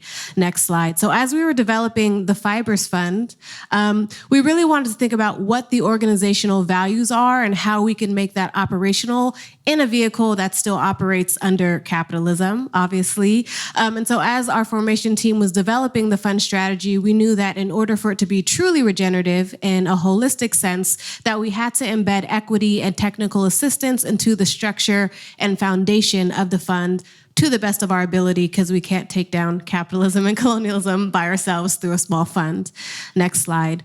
So as we were thinking about ways to do this, some key questions arose. The first question is, how do we address equity if we're focusing on soil-based fibers and about 98% of farmland in this country is owned by white people? And actually, most farmland in this country is owned by Bill Gates. It's really hard to address equity when we're working with the soil, and the soil is owned by mostly white people. The next question that we wanted to address is, who do we support with this capital, considering that regenerative and sustainable strategies and sourcing is expensive? So who are the folks that actually need this capital, given how much it costs to be regenerative and to be sustainable? And then the final question that we have on this slide, there were hundreds of questions that we had to ask ourselves, is how do we use integrated capital, as Sarah explained, grants, technical assistance, low interest loans, as a strategy to create more inclusive financing? So not to reproduce the financing structures that exist, not to reproduce the underwriting that exists, but actually make it inclusive. So one of the ways we did this was by creating the Black Fiber Cohort. Next slide. And the Black Fiber Cohort is for emerging or early stage Black businesses who are working in regenerative fiber or sustainable textiles. And often Black businesses don't have a safety net. They don't have generational wealth that allows them to do fundraising from friends and family. They are often overlooked by traditional forms of capital and startup capital. And as we said, we know that regenerative practices and regenerative sourcing is very expensive. So what we decided to do was to create a cohort model to provide tailored and specific support to a set of businesses around technical assistance, business acumen, operational models, sourcing, and an overall long-term strategy for their business to be better positioned to secure other forms of capital in the future. Next slide. So the sense is that in order to truly have environmental and cultural equity, you have to meet Black entrepreneurs where they're at. You can't say, here's the structure we've created, come make it work. We said, what do you all need? We're going to try our best to make it work for you. And so we recognize that historical and current disenfranchisement needs response with nuanced and specific support. And so we believe that having a dedicated cohort prioritizes support and creates a model for other people to actually serve the communities they want to serve. Next slide. So we're super happy to have the inaugural Black Fiber Cohort, which includes 4 businesses. Kept Studio by Kessiana, which is in Brooklyn, New York, is a textile studio, a natural dye processor, a botanical pigment and ink producer, and a knit development processor. We also have Mahdia, who's based in New Jersey and now also Miami, who understands herself as a fabric alchemist. She is a zero waste designer. All of her pieces use every single scrap of fiber that she gets. And also, if you all go to her website, she has started doing this thing where she shows the amount of hours it takes her to make each piece of clothing. So for example, you click on a dress and it'll say 10 hours, 5 minutes, and 30 seconds. So she's letting people know how long it actually takes to create the pieces. And that's not even sourcing. That's just the cut and sew framework. So when her dresses are $300, that may seem like a lot of money, but 300 divided by 10 hours is actually less than minimum wage. So part of her work with us is to help people understand actually how much time it takes to produce at all levels of the supply chain. Next slide. We also have Dia Textile Farm and Studio, North Carolina. Ode Oni runs this locally scaled, low carbon, raw, value-added fiber and natural dye materials. Ade is specifically focused on the Piedmont bioregion, so their approach is bioregional, community scale, locally scaled. They don't want to be national, they just want to produce for the people in their bioregion. So we really are excited about that. And then Gordon Holiday, who will also be working with Seed to Shirt, is a upcycle and biofashion brand focused on reworking or working with natural fibers. Next slide. So that's our cohort. They're amazing. We've had a lot of learning. Some of the key learnings are going to be listed here. Sarah, I don't know if you want to take this one, but I think maybe hearing from you on this first key learning is important. Sure. Thanks, Teju. We can push the boundaries of virtual here. I think I mentioned this at the top, but it's been really important to us to just name the fact that funding and financing and budgets, although they look like numbers on a spreadsheet, are actually values documents. They're values laden, and the way that funding is provided has a huge impact on the way that we're able to make change. And just in our short time working on this project already, we've already seen the ways that that can play out for fiber businesses when funds are not, as Teju said, tailored to what they need, when it's asking them to really meet unrealistic expectations in terms of timelines or how quickly a process will start to return funds or to be able to generate profit. So we really want to think at all levels about how our funding structures can support the goal of regeneration and the movement along the road to sustainable fibers and textiles that we're talking about today. Thanks, Sarah. Yeah, we can't actually change supply networks without changing the way we finance and fund these small to mid-scale businesses. The next learning that we had is that equity and justice actually has to be built into the foundation to truly be inclusive. A lot of times we hear people just sprinkling it on top. They have a new equity plan or a justice statement, but actually the foundation of a lot of our institutions are inequitable and are unjust. So unless we're building it into the structures and foundation, it's going to be short-lived. Next slide or next list.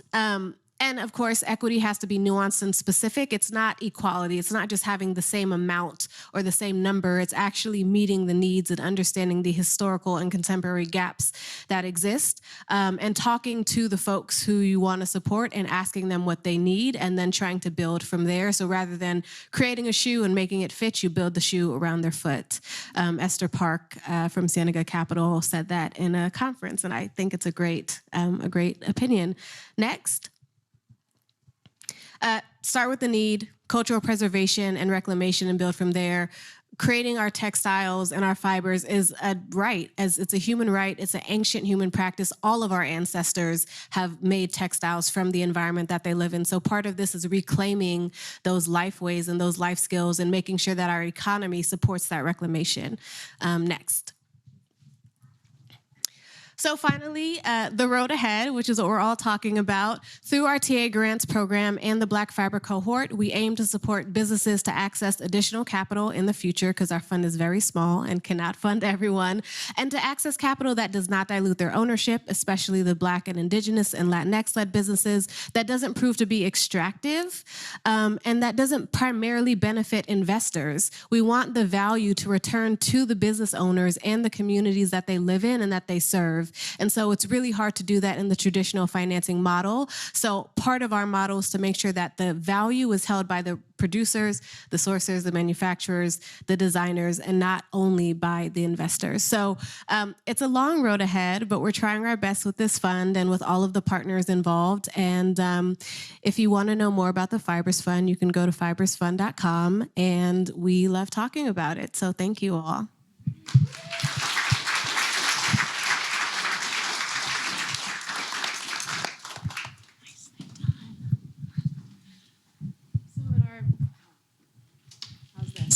Oh, yeah, good. In our final moments, I don't know about you. Do you feel like asking a question to anyone or taking? We've just talked at everyone for quite some time. I think we could open up for questions. Open it up, yeah.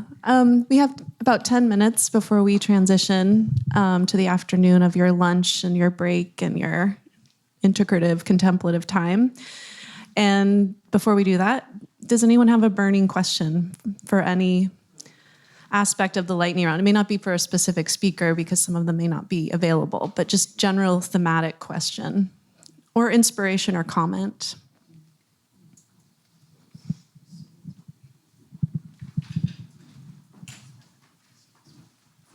Thanks. Hi, y'all. Emily Ertling, Sac State. What, and this could be open to anybody, what do you need from either education spaces or higher education spaces, recognizing that those are historically exclusive spaces? And so what do you need from us? Yeah, that's a good question. If Tameka's still available, I would also like to hear her thought because she works with universities. But we need to really change our education system and the ways that we value types of knowledge and this understanding of what the economy is and if there is only one economy, and this sense of how we think we need to consume and how we think we need to produce and how we think we need to live. And so it's really about how we're creating the material realities of our life. All of us are wearing fiber. There's fiber in the carpets, in the cloth. It's so ubiquitous, and yet most people don't know where their clothes come from, who makes them, and how much it actually costs from the seed to the end product to create their clothing. So we need to really be talking about the systems that we live in and how they actually operate and the places in which we can change them and shift them. And I think we need to fundamentally change our understanding of the economy. And that largely happens in the university, in academia, where knowledge production is created and disseminated. And also like students, a lot of students come to me saying they studied environmental science and they didn't learn about how slavery created soil erosion in Georgia, for example. And so a lot of the climate issues that we're dealing with started with plantation slavery, but we don't learn about that. So we're sort of thinking that climate change came out of nowhere, but it actually has a long history and arc from the foundation of this country. So I think we need to really look at the historical economic implications of our material realities and encourage professors, students, institutions to talk about them in transparent, clear ways. Agreed. And thank you. And I don't know if Tameka's up and she would like to make comment on that. Sorry about that. Can you all hear me in the room still? I hope. Yes, I can just say how we've been thinking about it in the Southeast. We've been directly connecting with textile universities and instituting sustainable apparel production courses and cohorts with the university around the curriculums for their textile modules, which I think is really important. It starts to introduce that at an early stage of design so that we can be thinking about that across the entire process. And we're also just thinking, like, how do we get more in our community and start educating more locally? I mean, at the end of the day, we can't always depend on academia to be the solution to a community problem. Yes, thank you. And as maybe do you want to do one more question? And while we're waiting for that, you have a comment. And then I'll just say what I think would be, I've just interviewed some professors from Colorado State University and Kansas State University, and they came out to the Learning Center here out at Black Mountain Ranch, and they said that there's a waning of interest in in taking on debt and having a 4-year degree. And so they feel like they're competing for students now. And so they're looking at like, how do we adapt to a place in which students don't see a four-year degree as valuable to them anymore? And we're professors trying to understand what our role is between now and 2030, 2050, with all this transformation that has to occur to the foundational systems of society. How do we prepare students? What are we teaching them? They're clearly somewhat more disinterested than they've ever been.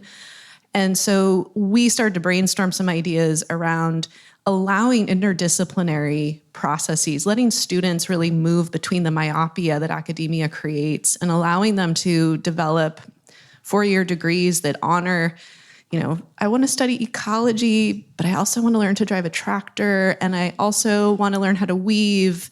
And that literally is my four-year degree. I'm just telling you.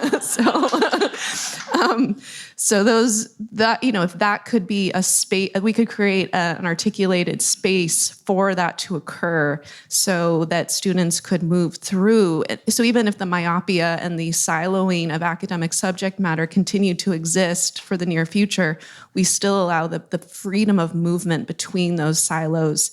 And we start allowing the systems thinking that we've taken out of the student. We allow them to build the systems thinking back in. And we allow the four-year degree to hold space for that. And then free friggin' public school. Like, why are we saddling people with all this debt? Like, okay, junior college and public institutions should be free, and all the social democracies that function well in industrialized nations, if you want to compare where we're at, with other countries that I've spent a lot of time in, they don't make people saddle debt for that kind of education.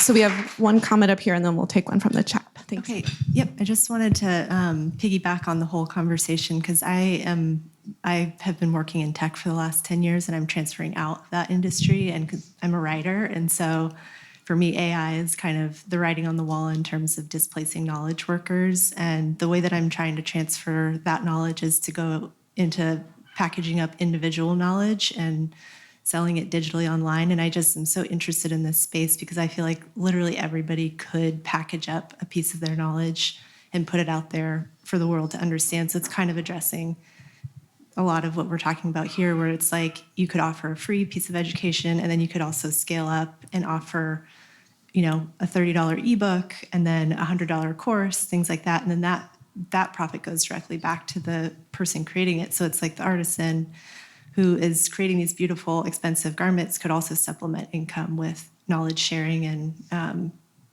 and also AI is this double-edged sword where it's like, it's displacing people, but it's also creating like the ability to be an entrepreneur. Like it's speeding up that process. So it's like allowing entrepreneurship to happen at scale almost. So I'm just really interested in this like hybrid economy of combining digital with tactical skills and how that could maybe supplement some of this area that we're talking about. Do you want to comment on that? AI draws its knowledge from knowledge that's been produced by humans. And there's a lot of conversation around AI bias because it's drawing on a lot of traditional knowledge, which is biased and racist and sexist and ableist. So I think it's really about how do we create artificial intelligence that is more nuanced and that's drawing on other forms of non-traditional knowledge so that it actually works for us and doesn't just reproduce some of the silos that are created. And I will also say there's a lot of free knowledge that has been created by Fibershed, by other institutions. Both Rebecca and I have podcasts that are free and available that we did in collaboration with Whetstone Media that talks about some of these issues. So there is a lot of information out there by a lot of different actors and players already. So it's just finding that free information, uplifting those voices and those folks, and making sure that it's accessible and distributed on open source. And if AI can support that, I think that's great.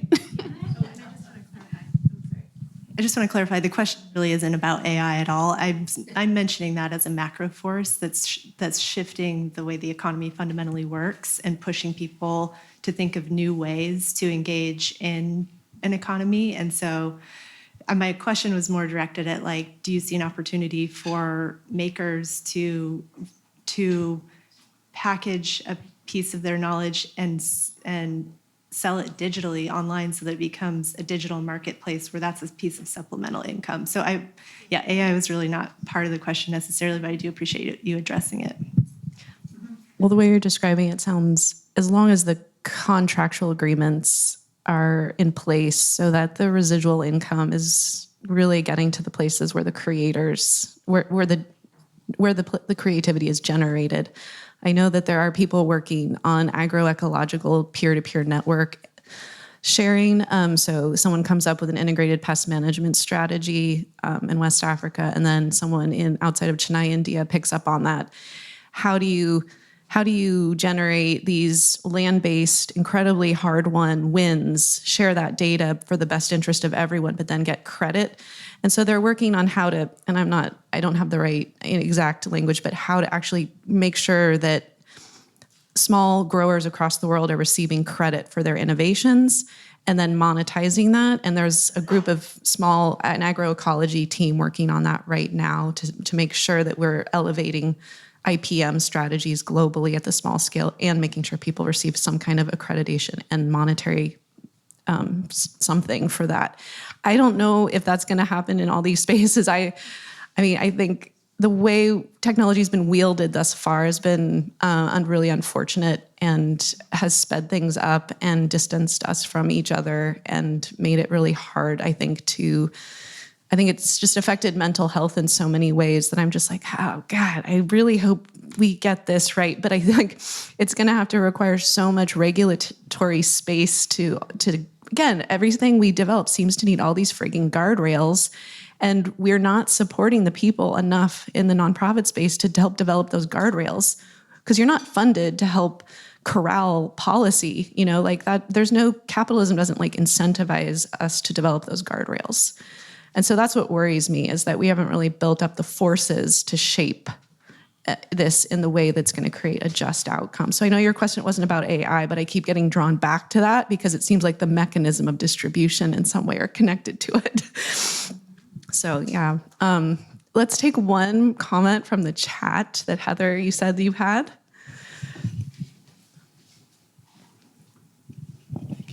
Does this mic work by here? Okay, great. Yes. Some of these questions on the chat are actually answering themselves, but I just wanted to, because all of our panelists are sitting there listening, Nick and Jordan have both made a couple of comments that I thought might be helpful for the rest of the audience. There was a question here about equipment share and a couple questions about just training and equipment share and technology. And Jordan pointed out that at West Virginia University, where he's a professor, they're starting new programs for farm to fashion and finding a lot of student interest and looking at shifts happening in institution. And Nick pointed out that their open source initiatives that they discussed today are looking to address the lack of machinery, equipment, and knowledge so that people can take that agency for themselves. So I think those kind of answered the question, but I want to share that with the room. I don't know if there's any other comments that the panelists want to make in response to that question about access to equipment share and equipment sources. This is weird. I see you all looking up.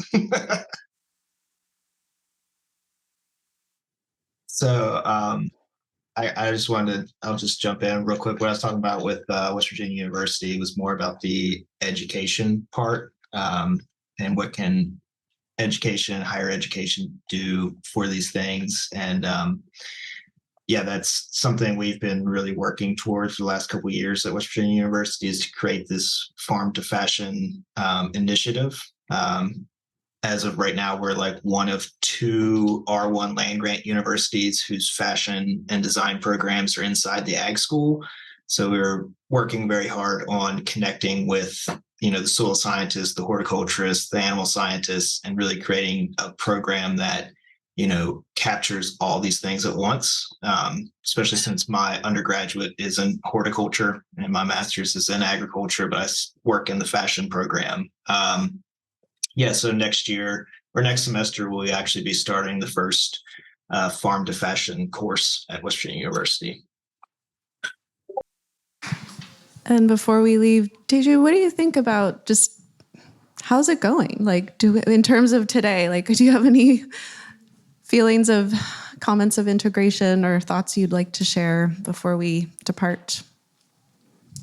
I think what Fibershed does so well is bring a whole bunch of different people together who come from different parts of the world and the stages of how we create the material conditions of our lives. And I think what's true is that we need to collaborate across every level, every stage, every country, and that really this effort can only work if we all change our minds and change ourselves and change society and demand, like really demand, change at the level that we feel like it is needed. And also to build our ecosystems that make these supply chains obsolete. Like, is there a way where we can have regenerative ecological ecosystems with producers, sourcers, designers in this room, in this community, so that we don't have to rely on H&M to reduce their whatever by 50%, which they're not going to do because it's on their business model. So we don't have to rely on Chevron to stop extracting and polluting the world. Like, are there ways that we can rely on each other so that the corporations don't have so much power because they don't have so much of our money, basically?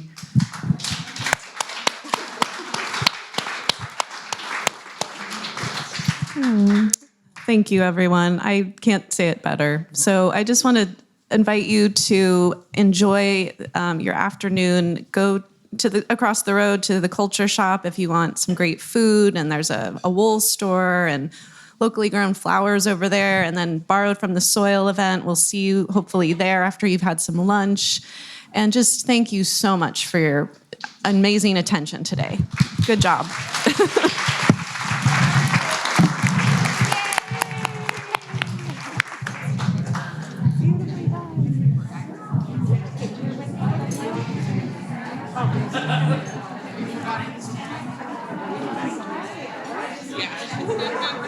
Amazing. I love the holiday.